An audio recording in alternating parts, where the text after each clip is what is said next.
அதுக்கு முன்னாடி நம்ம இந்த பைபிள் டாபிக் எடுக்கிறதுக்கு காரணம், ஏன்னா யஜூஜ் மஜூஜுடைய வீடியோக்குள்ள போனோம்னா அவர் நிறைய ஆதாரங்களை பைபிள்ல இருந்து காட்டுறாரு.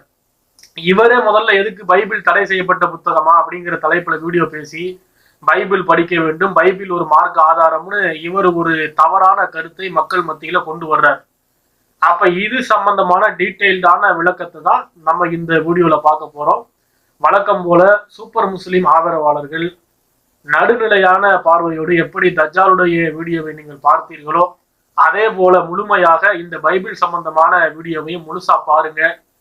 உங்களுக்கு ஒரு தெளிவான விளக்கம், நடுநிலையாக சிந்தித்து நாங்க சொல்லக்கூடிய விளக்கத்தையும் சூப்பர் முஸ்லிம் வைக்கிற விளக்கத்தையும் நீங்கள் இரண்டையும் சீர்தூக்கி பார்த்து நீங்களே சிந்தித்தீர்கள் என்றால் அல்லாஹ் உங்களுக்கு ஒரு நேரான வழியை, ஒரு சிந்தனை தெளிவை ஏற்படுத்துவார் என்று பிரார்த்தித்தவர்களாக நாங்க நம்முடைய வீடியோக்குள்ள போயிடுவோம்.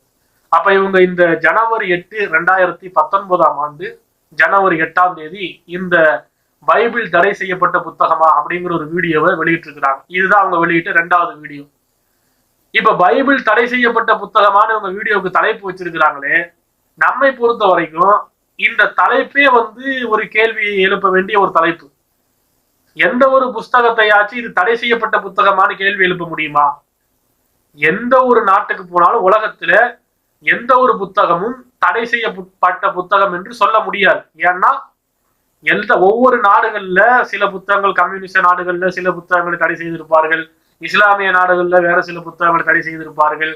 ஒவ்வொரு நாடும் அவரது கொள்கை கோட்பாடுகளுக்கு ஏற்ற மாதிரி அவங்களுடைய சித்தாந்தத்துக்கு எதிராக இருக்கிற புத்தகங்களை தடை செய்திருப்பார்கள். ஆனா ஒட்டுமொத்தமாக ஒரு மனித குலத்துக்குன்னு இந்த புத்தகம் தடை செய்யப்பட்டது என்று யாரும் எந்த ஒரு தனிப்பட்ட புத்தகத்தையும் சொல்ல முடியாது.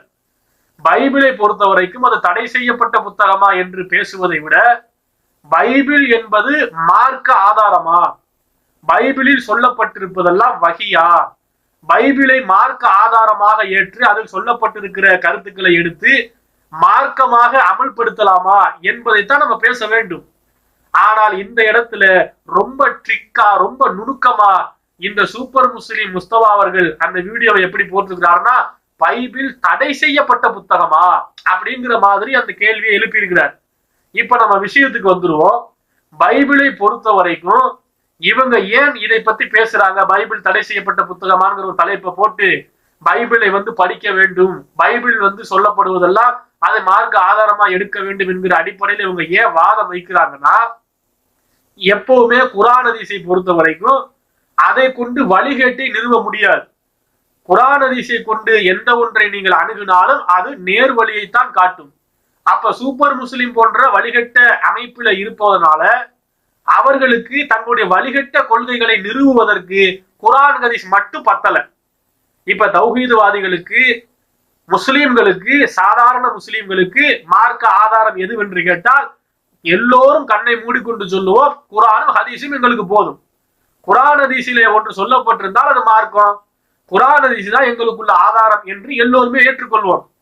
ஆனால் சாதா முஸ்லிம்களுக்கு குர்ஆன் ஹதீஸ் மட்டும் போதுமானதாக இருப்பது போல இவர்கள் சூப்பர் முஸ்லிம் என்பதனால இவங்களுக்கு கூடுதலாக பைபிள் மாதிரி பல ஏற்பாடு, புதிய ஏற்பாடுன்னு சில வழிகட்ட நூல்களும் தேவைப்படுகிறது.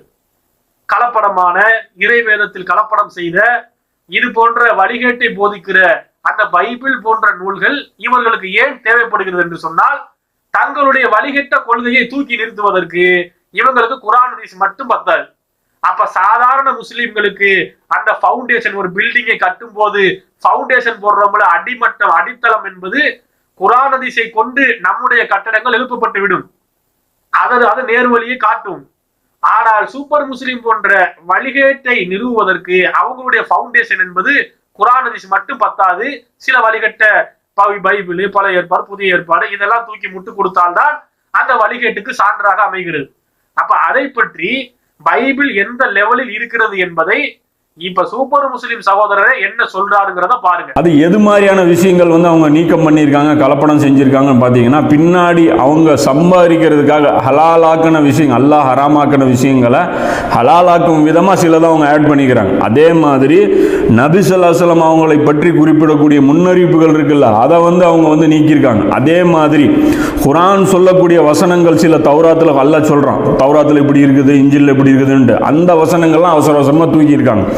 இதெல்லாம் மட்டும்தான் அவங்க தூக்கியிருக்காங்களே தவிர மீதி விஷயங்கள் எல்லாமே பார்த்தீங்கன்னா உண்மையும் பொய்யும் கலந்த ஒரு கலவையான ஒரு ஸ்டேஜில் தான் அந்த புக்கு இருக்குதே தவிர அதில் இருக்கக்கூடிய நிறைய விஷயங்கள் வஹி அடிப்படையில் கொண்டதா அந்த விஷயங்களும் கலந்துருக்கு, வஹி இல்லாத விஷயங்களும் அதில் கலந்துருக்குங்கிறது தான் உண்மை. அல்லாஹ் ஹராமாக்கின விஷயங்களை ஹலாலாக்கும் விதமாக சிலதான் அவங்க வஹி இல்லாத விஷயங்களும் அதில் கலந்துருக்குங்கிறது தான் உண்மை. அல்லாஹ் ஹராமாக்கின விஷயங்களை ஹலாலாக்கும் விதமாக சிலதான் அவங்க வஹி இல்லாத விஷயங்களும் அதில் கலந்துருக்குங்கிறது தான் உண்மை.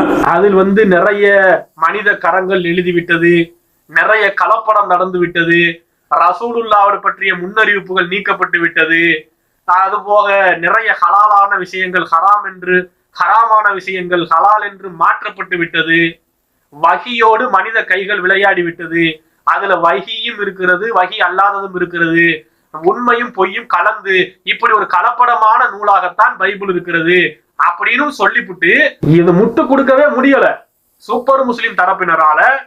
பைபிளை அதை படிக்கணும்னு அவராலேயே முட்டு கொடுக்க முடியவில்லை. அவரே என்ன நிலைக்கு வந்துடுறாருன்னு பாத்தீங்கன்னா அதுல ஹலால் ஹராம் மாறிடுச்சு, ரசூலா பற்றிய முன்னறிப்பு போயிருச்சு, அதாயிடுச்சு இதாயிடுச்சு, மனுஷக்காரங்க விளையாடிடுச்சு, உண்மை பொய்யெல்லாம் கலந்து அப்படி குழம்பிதான் இருக்குது. அது ஒரு குழப்பமான ஒரு எது வகி இல்லைன்னா கண்டுபிடிக்க முடியாது.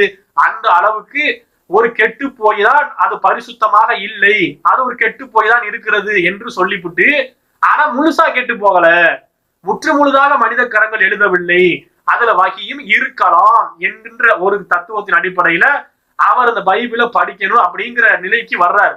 நாம என்ன இந்த வீடியோவை இந்த நிமிஷத்திலேயே முடிச்சாச்சு. ஏன்னா இதுக்கு இப்ப மேல அறிவுள்ள மக்களுக்கு இது ஒன்றே போதும். அறிவு கொண்டு சிந்திக்கிற மக்கள் ஒரு சுத்தமான ஒரு குவளையிலே தரமான சுத்தமான 100% பரிசுத்தமான பால் இருக்கிறது, இன்னொரு குவளையில கலப்படம் பண்ண வெள்ளையா பால் மாதிரியே இருக்குது, ஆனா அது பால் டாயிலா விஷமா அது கல்லா இல்ல என்னன்னு தெரியல, ஆனா வெள்ளை கலர்ல ஒண்ணு இருக்குது. நமக்கு உறுதியாக பால் என்று எது தெரிகிறதோ அதை எடுத்து பருகுவோமா? இது பாலா விஷமா பால் டாயிலா என்ன பினாயிலா எதுன்னே தெரியல, ஆனா வெள்ளை கலர்ல ஒண்ணு இருக்குது, பால் மாதிரி வெள்ளையா தானே இருக்குது அப்படின்னு அதை எடுத்து குடிப்போமா? அப்ப கலப்படம் பண்ணப்பட்ட ஒரு புத்தகத்தை ஏன் போய் தேடி போனா அதுலயே சட்டம் எடுக்கணும்?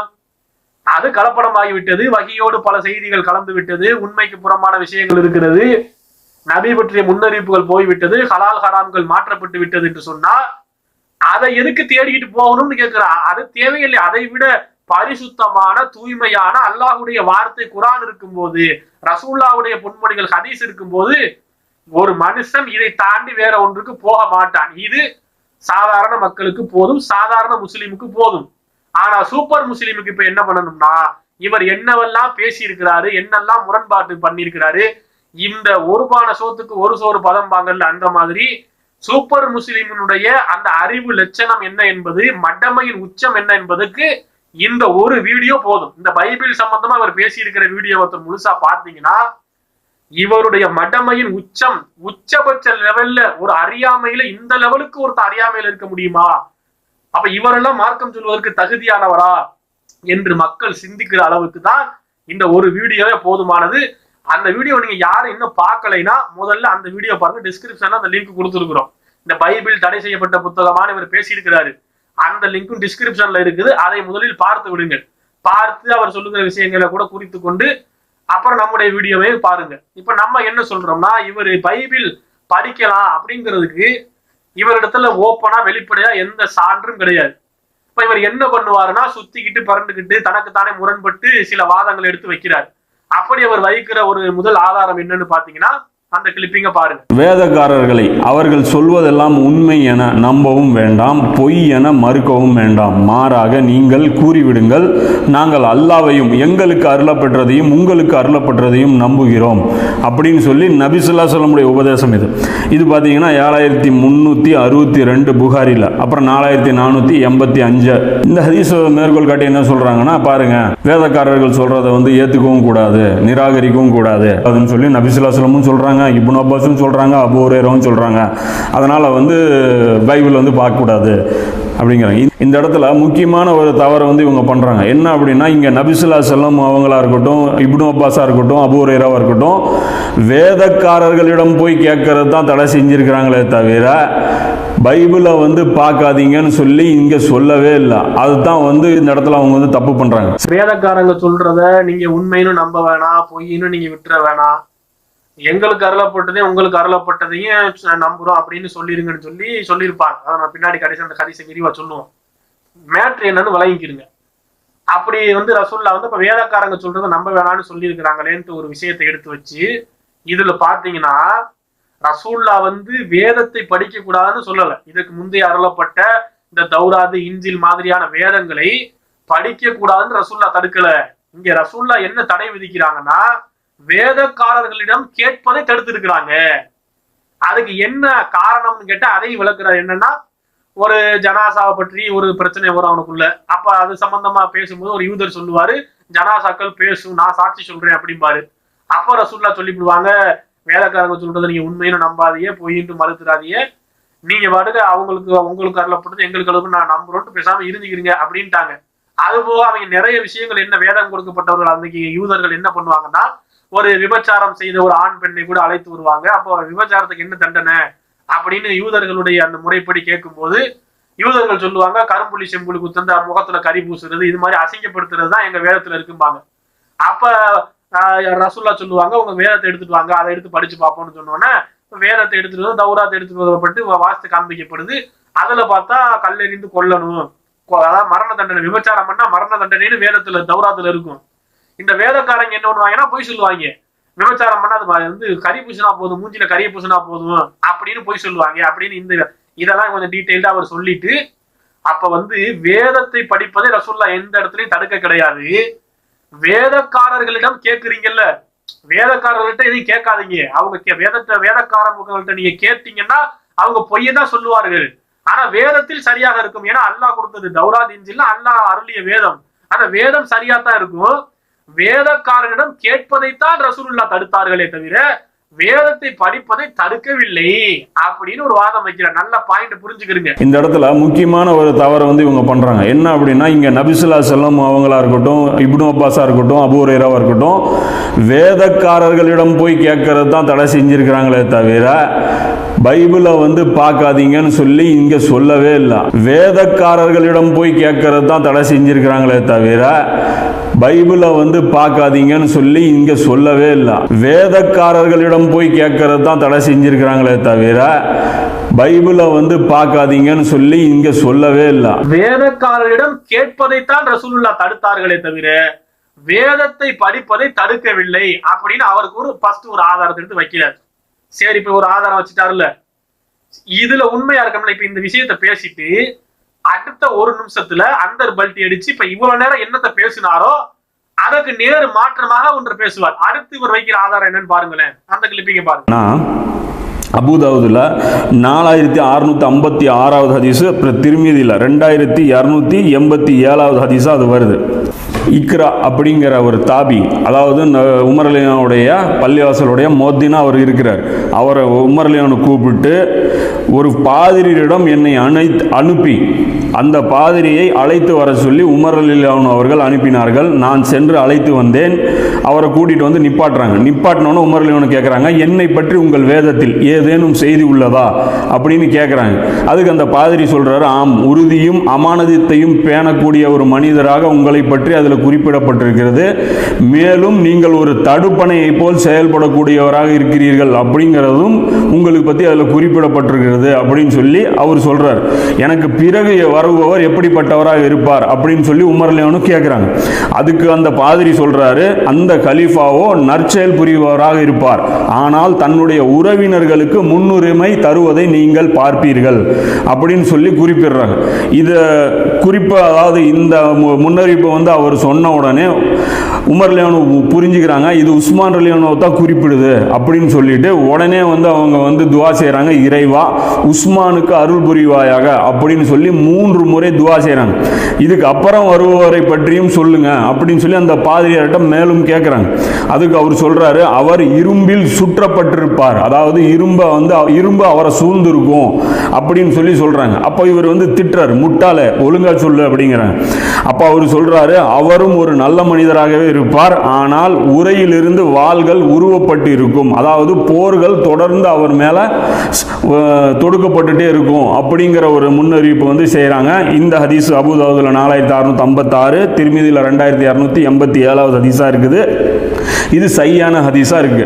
அப்போ உமர் ரலியல்லாஹு அன்ஹு ஒரு முன்னறிவிப்பை வந்து ஒரு பாதிரியரை கூப்பிட்டு வேதத்திலிருந்து படிச்சு சொல்லுங்கன்னு சொல்லி திரும்ப கேட்பாங்களா? நபி ஸல்லல்லாஹு அலைஹி வஸல்லம் அவங்களுடைய அந்த சம்பவம் வந்து, அதாவது ரசூல்லா கண்டிச்ச அந்த சம்பவம் வந்து உண்மையானதா இருந்தா உமர் ரலியல்லாஹு அன்ஹு ஒரு காலத்திலும் அதை செய்ய மாட்டாங்க அப்படிங்கிறது தான் ஒரு மூமினுடைய நம்பிக்கையா இருக்கணும். அந்த அடிப்படையில் பார்த்தாலும் இப்ப உமர் ரலியல்லாஹு அன்ஹு ஒரு பாதிரியாரை அழைத்து, உங்க வேதத்துல என்னை பற்றி ஏதாவது முன்னறிவிப்பு இருக்கிறா அப்படின்னு கேட்கிறாங்க.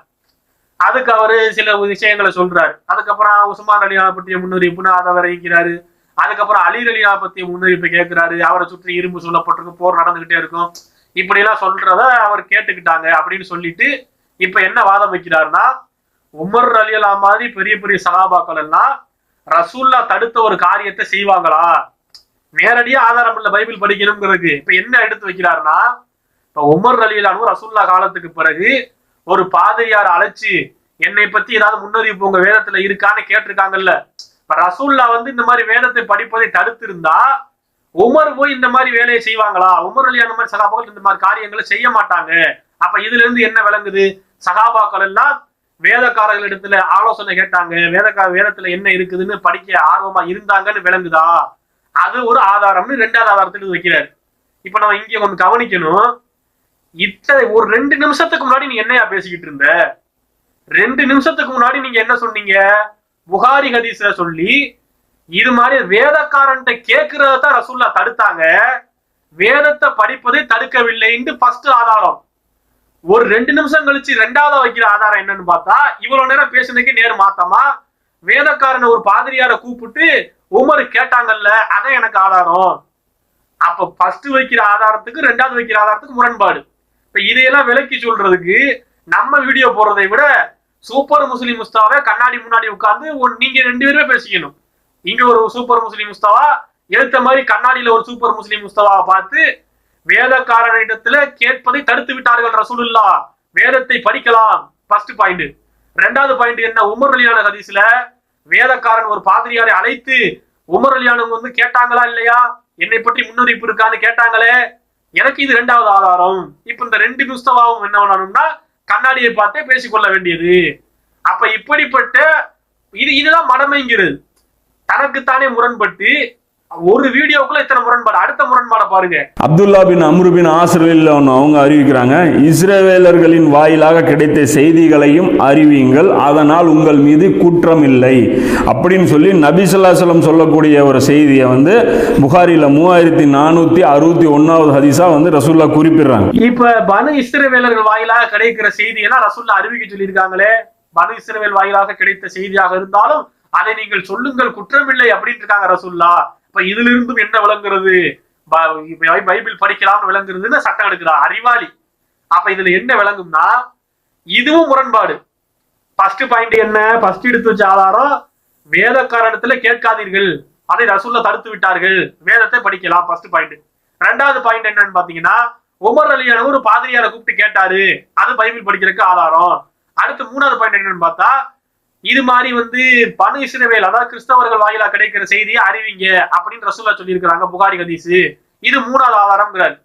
அப்ப இது 3மே முரண்பாடு. இந்த முரண்பாடை ஒரே கிளிப்பிங்கா போடுறோம், பாத்துக்கிறீங்க. இருக்கட்டும், வேதக்காரர்களிடம் போய் கேட்கறது தான் தடை செஞ்சிருக்கிறாங்களே தவிர பைபிளை வந்து பார்க்காதீங்கன்னு சொல்லி இங்க சொல்லவே இல்லை. அதுதான் வந்து இந்த இடத்துல வந்து நிப்பாட்டுறாங்க. நிப்பாட்டினோன்னு உமர் அலி கேட்குறாங்க, என்னை பற்றி உங்கள் வேதத்தில் ஏதேனும் செய்தி உள்ளதா அப்படின்னு கேட்குறாங்க. அதுக்கு அந்த பாதிரி சொல்றாரு, ஆம், உறுதியும் அமானதத்தையும் பேரவரின்னு பார்த்தீங்கன்னா அப்துல்லா பின் அம்ரு பின் ஆஸ்ரில் அவங்க அறிவிக்கிறாங்க, இஸ்ரவேலர்களின் வாயிலாக கிடைத்த செய்திகளையும் அறிவியுங்கள், அதனால் உங்கள் மீது குற்றம் இல்லை அப்படின்னு சொல்லி நபி ஸல்லல்லாஹு அலைஹி வஸல்லம் சொல்லக்கூடிய ஒரு சிறவா இருக்கட்டும், வேதக்காரர்களிடம் போய் கேட்கறது தான் தடை செஞ்சிருக்கிறாங்களே தவிர பைபிளை வந்து பார்க்காதீங்கன்னு சொல்லி இங்க சொல்லவே இல்லை. அதுதான் வந்து இந்த இடத்துல வந்து நிப்பாட்டுறாங்க. நிப்பாட்டினோன்னு உமர் அலி கேட்குறாங்க, என்னை பற்றி உங்கள் வேதத்தில் ஏதேனும் செய்தி உள்ளதா அப்படின்னு கேட்குறாங்க. அதுக்கு அந்த பாதிரி சொல்றாரு, ஆம், உறுதியும் அமானதத்தையும் பேரவரின்னு பார்த்தீங்கன்னா அப்துல்லா பின் அம்ரு பின் ஆஸ்ரில் அவங்க அறிவிக்கிறாங்க, இஸ்ரவேலர்களின் வாயிலாக கிடைத்த செய்திகளையும் அறிவியுங்கள், அதனால் உங்கள் மீது குற்றம் இல்லை அப்படின்னு சொல்லி நபி ஸல்லல்லாஹு அலைஹி வஸல்லம் சொல்லக்கூடிய ஒரு பாத்துக்கிட்டீங்களா? இதெல்லாம் வந்து ஒரே வீடியோல ஒருத்தன் வந்து ஒரு வீடியோல ஒண்ணு பேசியிருப்பான், ஒரு பல வருஷங்கள் கழிச்சோ ஒரு பல மாசங்கள் கழிச்சோ வேற ஒரு இடத்துல பேசும்போது மாத்தி பேசுவாங்க, அது மனித இயல்பு. ஆனா ஒரே வீடியோவுல வரிசையா பேசிக்கிட்டு வரும்போது ஃபர்ஸ்ட் ஒரு நிமிஷத்துக்கு முன்னாடி ஒண்ணு சொல்றது, ரெண்டாவது நிமிஷம் அதுக்கு மாற்றமான கருத்தை சொல்றது, மூணாவது நிமிஷம் அதற்கு மாற்றமான ஒரு கருத்தை சொல்றது, இது மூணையும் சொல்லி மூணு முரண்பாடை ஒட்டுமொத்தமாக சொல்லிவிட்டு இதுதான் ஆதாரம் பைபிள் படிக்கிறதுக்குன்னு சொல்லக்கூடிய அளவுக்கு தான் மடமையினுடைய உச்சகட்டத்தில் சூப்பர் முஸ்லிம் சகோதரருடைய பரிதாப நிலையை பார்த்துக் கொள்ளுங்கள். இப்ப அடுத்து இந்த ஹதீஸுடைய விளக்கத்துக்கு வந்துருவோம். இவர் எடுத்து வைக்கிறார்ல இந்த புகாரியில வரக்கூடிய 3461வது ஹதீஸ், இதுல எவனாச்சும் பைபிள் படிக்கிறதுக்கு ஆதாரம் இது எடுப்பானா?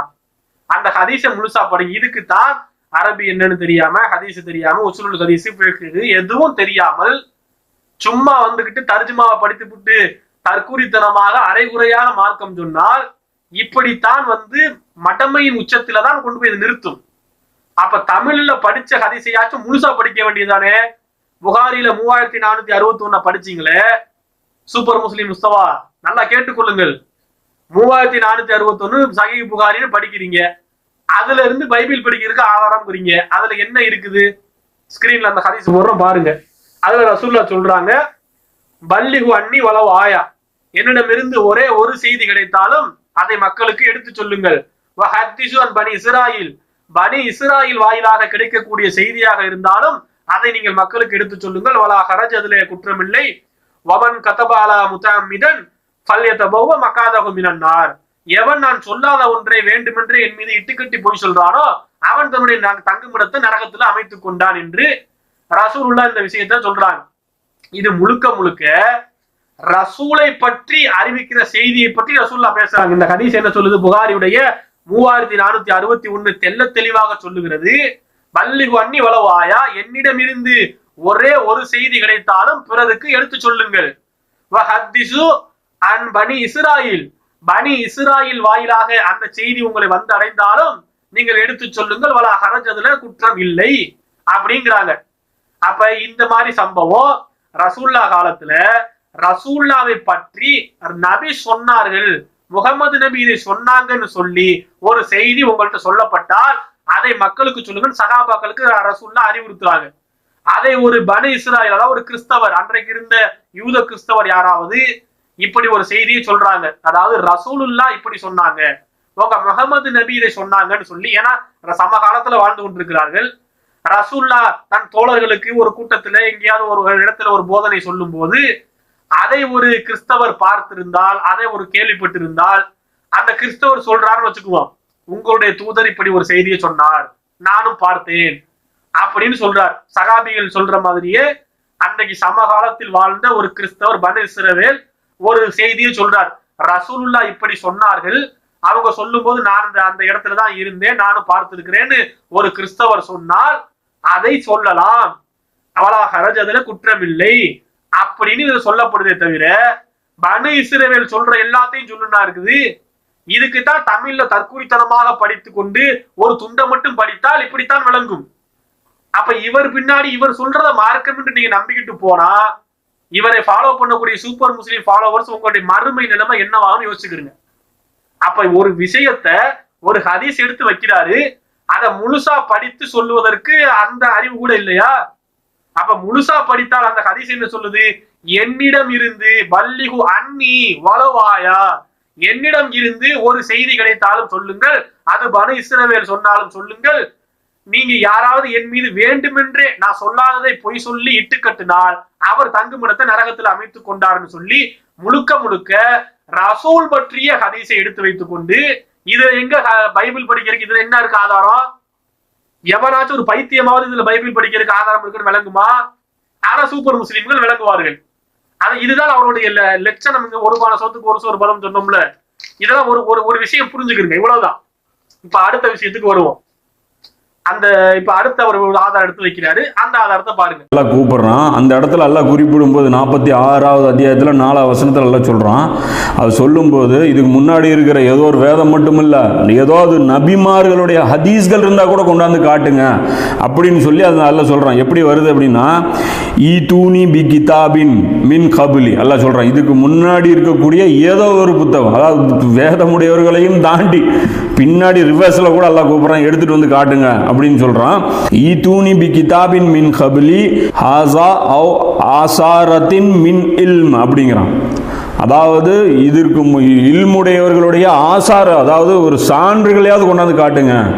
இல்முடிகள், அதாவது நபிமார்களுடைய செய்திகள் இருந்தால் கூட கொண்டாந்து நிறுவுங்க அப்படின்னு சொல்லும் போது, பைபிளை தாண்டி நம்ம ஹதீஸ்கள் இருந்தால் கூட காட்டுங்க அப்படின்னு சொல்லி அல்லாஹ் நமக்கு அல்லாஹ் அவங்கள ஓப்பனாக கூப்பிடும் போது நாம் அதை பார்க்கக்கூடாதுன்னு சொல்றது அர்த்தம் இல்லாத ஒரு விஷயம். அப்ப குர்ஆனுடைய 46வது சூரா 4வது வசனத்தை சொல்லி இந்த மாதிரி அல்லாஹ் சொல்றான், இதற்கு முந்தைய வேதத்தையோ இல்ல அதையும் தாண்டி ஏதாவது ஒரு ஹதீஸ் இருந்தா கூட கொண்டு வாங்கன்னு சொல்லி அல்லாஹ் சொல்றான். இப்ப பாத்தீங்களா, பைபிள் படிக்கிறதே தவறு என்று இருந்தால் பாத்தீங்களா சகோதரர்களே, பைபிள் படிக்கிறது தப்புன்னு சொன்னா அல்லாஹ் அப்படி சொல்லுவானா? இதற்கு முன்னாடி இருந்த வேதத்தையோ ஹதீஸ் இருந்தா கூட கொண்டு வாங்கன்னு சொல்றான் அப்படின்னு சொல்லி ஒரு மட்டமைத்தனமான முட்டாள்தனமான ஒரு கருத்தை இங்க சொல்றாரு. இதற்கும் நம்ம முன்னாடி சொன்ன மாதிரியே தான் சொல்றோம். ஏன் இவ்வளவு கடுமையாக சொல்றோம் என்று சொன்னால், இப்படி மார்க்கம் சொல்வதற்கு அறவே தகுதியற்றவர் ஒரு விஷயத்தை எடுத்து சொல்வதா இருந்தால் அதை முழுசா சொல்லணுமா இல்லையா? அந்த வசனத்துக்கு அது அர்த்தமா? அதுல பைபிள் படிக்கணும்னு மறுபடியும் கேட்கிறோம். ஒரு பைத்தியக்காரனாவது அந்த வசனத்தை கொண்டு பைபிள் படிக்கலாம்னு விளங்குவானா? அந்த வசனத்தை படிங்க. 46ல 4வது வசனம் ஸ்கிரீன்ல பாருங்க. அது என்ன சொல்லுது? அல்லாஹ் சொல்றான், குல் அராய்த்துமா ததுவுன மின்தூனில்லா, குல் நபியை நீங்கள் சொல்லுங்கள், அராய்த்துமா ததுவுன மின்தூனில்லா, அல்லாவை விட்டு விட்டு நீங்கள் யாரையெல்லாம் அழைக்கிறீர்களோ, அருணி மாதா ஹலக்குமின் அருள், அவர்கள் பூமியில எதையாவது படைத்திருந்தால் எனக்கு காட்டு. முஸ்ரிக்குகளை பார்த்து அல்லாஹ் சவால் விடுற அந்த இடத்துல, முஸ்ரிக்குகளை பார்த்து நீங்க அல்லாவை விட்டு விட்டு எதையெல்லாம் வணங்குறீங்களோ அவங்க பூமியில என்னத்தையாவது படைச்சிருந்தாங்கன்னா எங்களுக்கு காட்டுங்க. அம்லவும் ஷிர்கும் ஃபிஸ் சமாவாத், வானத்திலே அவர்களுக்கு ஏதாவது பங்கு இருந்தால் அதை என்னிடத்துல காட்டுங்கள். ஈது நிபி கிதாபி மின் கபல், உங்களுக்கு முன் சென்ற வேதத்தை ஏதாவது ஒன்றை எடுத்துக்கொண்டு வாங்க. ஹாதா அவ் அதாரத்தி மின் இல்ம், இல்மு சார்ந்து அறிவார்ந்த ஒரு அறிவு சான்றை, இல்மான ஒரு சான்றையாவது கொண்டு வந்து காட்டுங்கள். இன் குந்தும் சாதிக்கீன், நீங்கள் உண்மையாளர்களாக இருந்தால் இதை செய்து காட்டுங்கள் சொல்லி முஸ்லிம்களுக்கு அல்லாஹ் இந்த இடத்துல சவால் வைக்கிறான். இதுல சொல்லப்பட்ட எல்லாமே செய்யவே முடியாதுன்னு அர்த்தம். இப்ப அல்லாஹ் இதுல 4 விஷயம் கேட்கிறான்ல.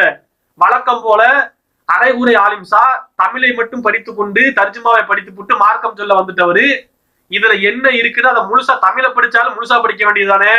அதை முழுசா படிச்சா அதுல என்ன இருக்குது? அல்லாஹ் இதுல 4 பாயிண்ட் வைக்கிறான். பாயிண்ட் நம்பர் 1 என்ன?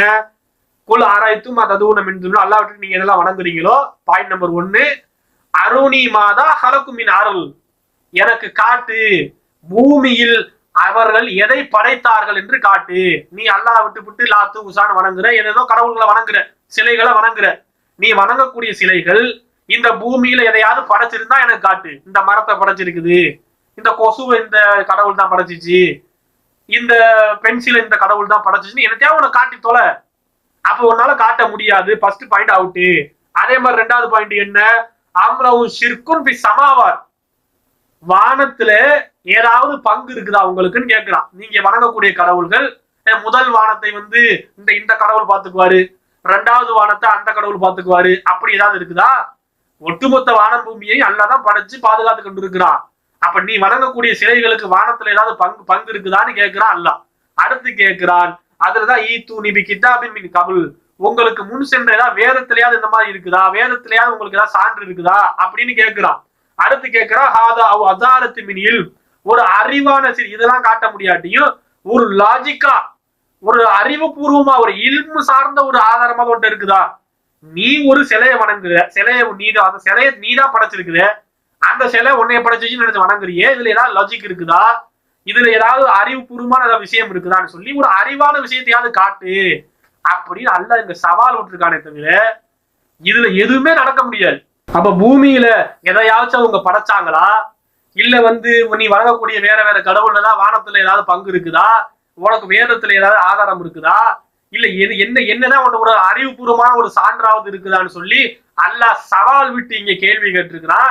இதை எடுத்து வச்சுக்கிட்டு அரகுர ஆலிம்சா இது எப்படி தமிழ்ல படிக்கிறது, இந்த மாதிரி அந்த இருக்குது முன் சென்ற வேதம், அந்த இருக்குது முன்னாடி உள்ள ஏதாவது ஒரு சான்று இருக்கா, அப்ப பாத்தீங்களா அல்லாஹ்வே குர்ஆன்ல என்ன சொல்றான், வேதத்தை படிக்க சொல்லிவிட்டான், இப்படி வாதம் வைத்தால் பார்த்து கொள்ளுங்கள், மக்கள் சிந்தித்து பாருங்கள், கொஞ்சமாவது இவர் பின்னாடி போனால் உங்களுடைய மறுமை நிலைமை என்னவாகுங்கிறதுக்கு இதெல்லாம் சொன்ன விஷயம்லாம் ஆதாரம். மடமையுடைய உச்சத்தனம், முட்டாள்தனத்துக்குன்னு ஒரு மகுடம் சூட்டினால் இவருக்கு சூட்டலாம். அந்த அளவுக்கு மார்க்கமே விளங்கவில்லை. குர்ஆன் விளங்கல, ஹதீஸ் விளங்கல்ல, எதுவுமே தெரியாம மார்க்கம் சொல்ல வந்தாச்சு. இப்ப அடுத்த பாயிண்ட் பாருங்க, அடுத்த ஆதாரம் வைக்கிறார், பைபிள் படிக்கலாம்ங்கிறதுக்கு என்ன ஆதாரமா அடுத்த பாயிண்ட். இதுக்கு எடுத்துக்காட்டா பாத்தீங்க அப்படின்னா குர்ஆன்ல இருந்தே ஒரு சில ஆதாரங்கள் நம்ம பார்க்க முடியும். உதாரணத்துக்கு 3வது அத்தியாயத்துல 64வது வசனத்துல அல்லாஹ் சொல்றான், வேதமுடையோரே உங்களுக்கும் எங்களுக்கும் இடையே ஒரு பொதுவான ஒரு விஷயத்தின் பக்கம் வாருங்கள் அப்படின்னு சொல்லி அல்லாஹ் கூப்பிடுறான். அப்போ வேதமுடையோரை பார்த்து அல்லாஹ் சொல்றான், உங்களுக்கும் எங்களுக்கும் பொதுவான இருக்கக்கூடிய விஷயங்களை முதல்ல நம்ம ஃபாலோ பண்ணுவோம். அதுல ஒண்ணு தௌஹீது. அப்போ பொதுவான விஷயத்தின் பக்கம் வாங்க அப்படின்னா அதுல என்ன பொதுவா இருக்குங்க நமக்கே தெரியல அப்படின்னா நாம எப்படி போய் தாவா செய்ய முடியும்? அதாவது குர்ஆனுக்கும் பைபிளுக்கும் என்ன பொதுவா இருக்குதுன்னே தெரியாம நாம போய் எப்படி தாவா செய்ய முடியும்? இப்போ ஒரு கிறிஸ்தவர்கிட்டயோ ஒரு யூதர்கிட்டயோ நம்ம போய் தாவா செய்யும் போது இந்த மாதிரி குர்ஆன் பேசுது, ஆனா எங்க வேதத்துல உங்க வேதத்துக்கு பொதுவா எதுவுமே இல்லைங்கிறாங்கன்னு வச்சுக்கோங்க. அப்ப அந்த இடத்துல அதை நிரூபிக்க வேண்டிய கடமை யார் மேல வருது? நம்ம மேல வருது. முஸ்லிம்கள் மேல அந்த பொறுப்பு வருது. பாருங்க, குர்ஆன்லயும் தௌஹீத் தான் இருக்குது, பைபிள்லயும் தௌஹீத் தான் இருக்குதுன்னு. ஆனா இன்னி வரைக்கும் சுப்ஹானல்லாஹ் ஒரு ஆச்சரியமான உண்மை என்ன அப்படின்னு பாத்தீங்கன்னா, தௌஹீது தான் பைபிள்லயும் இருக்கு, தௌராத்திலயும் இருக்கு. இதுவும் அதே மாதிரி தான். என்னவா, உங்களுக்கும் எங்களுக்கும் இடையே உள்ள பொதுவான விஷயத்தின் பக்கம் பாருங்கன்னு அல்லாஹ் குர்ஆன்ல 3வது சூரா 64வது ஆயத்துல சொல்றான். அப்ப அதை சொல்லிவிட்டு அப்போ அல்லாஹ் இங்க என்ன சொல்ற, சகோதரர்களே அல்லாஹ் என்ன சொல்றான் இங்க, உங்களுக்கு எங்களுக்கும் உள்ள பொதுவான விஷயத்தின் பக்கம் பாருங்கள்ங்கிறான். அப்படின்னா நமக்கு அவங்களுக்கும் உள்ள பொதுவான விஷயம் எதுன்னு எப்படி கண்டுபிடிக்கிறது? அவங்க வேதத்தை படிச்சாதானே, இப்ப அவங்க இல்லைன்ட்டாங்கன்னா என்ன பண்றது? அவங்க வேதத்தை படிச்சாதானே அதுல என்ன பொதுவான விஷயம் இருக்குன்னு தெரியும். சுப்ஹானல்லாஹ், தௌஹீது தான் பைபிள்ல இருக்குது இப்படின்னு சொல்றாரு.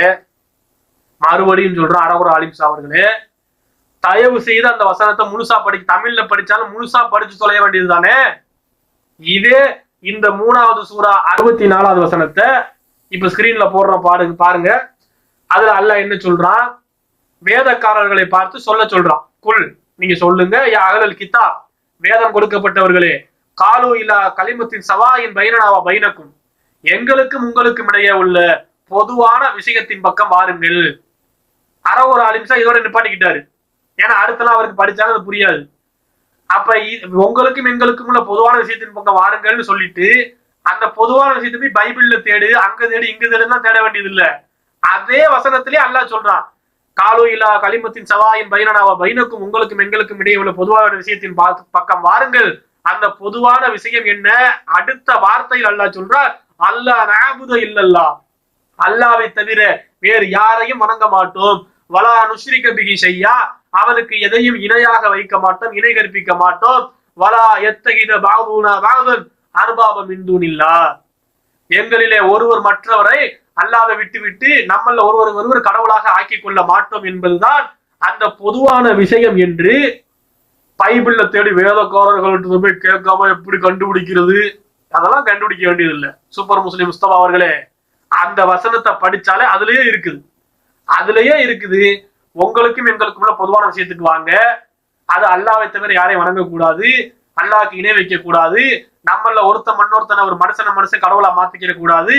இதுதான் அந்த பொதுவான விஷயம் என்று ரப்புல் ஆலமீன் சொல்லிட்டானே, அதே வசனத்துல சொல்லிவிட்டானே.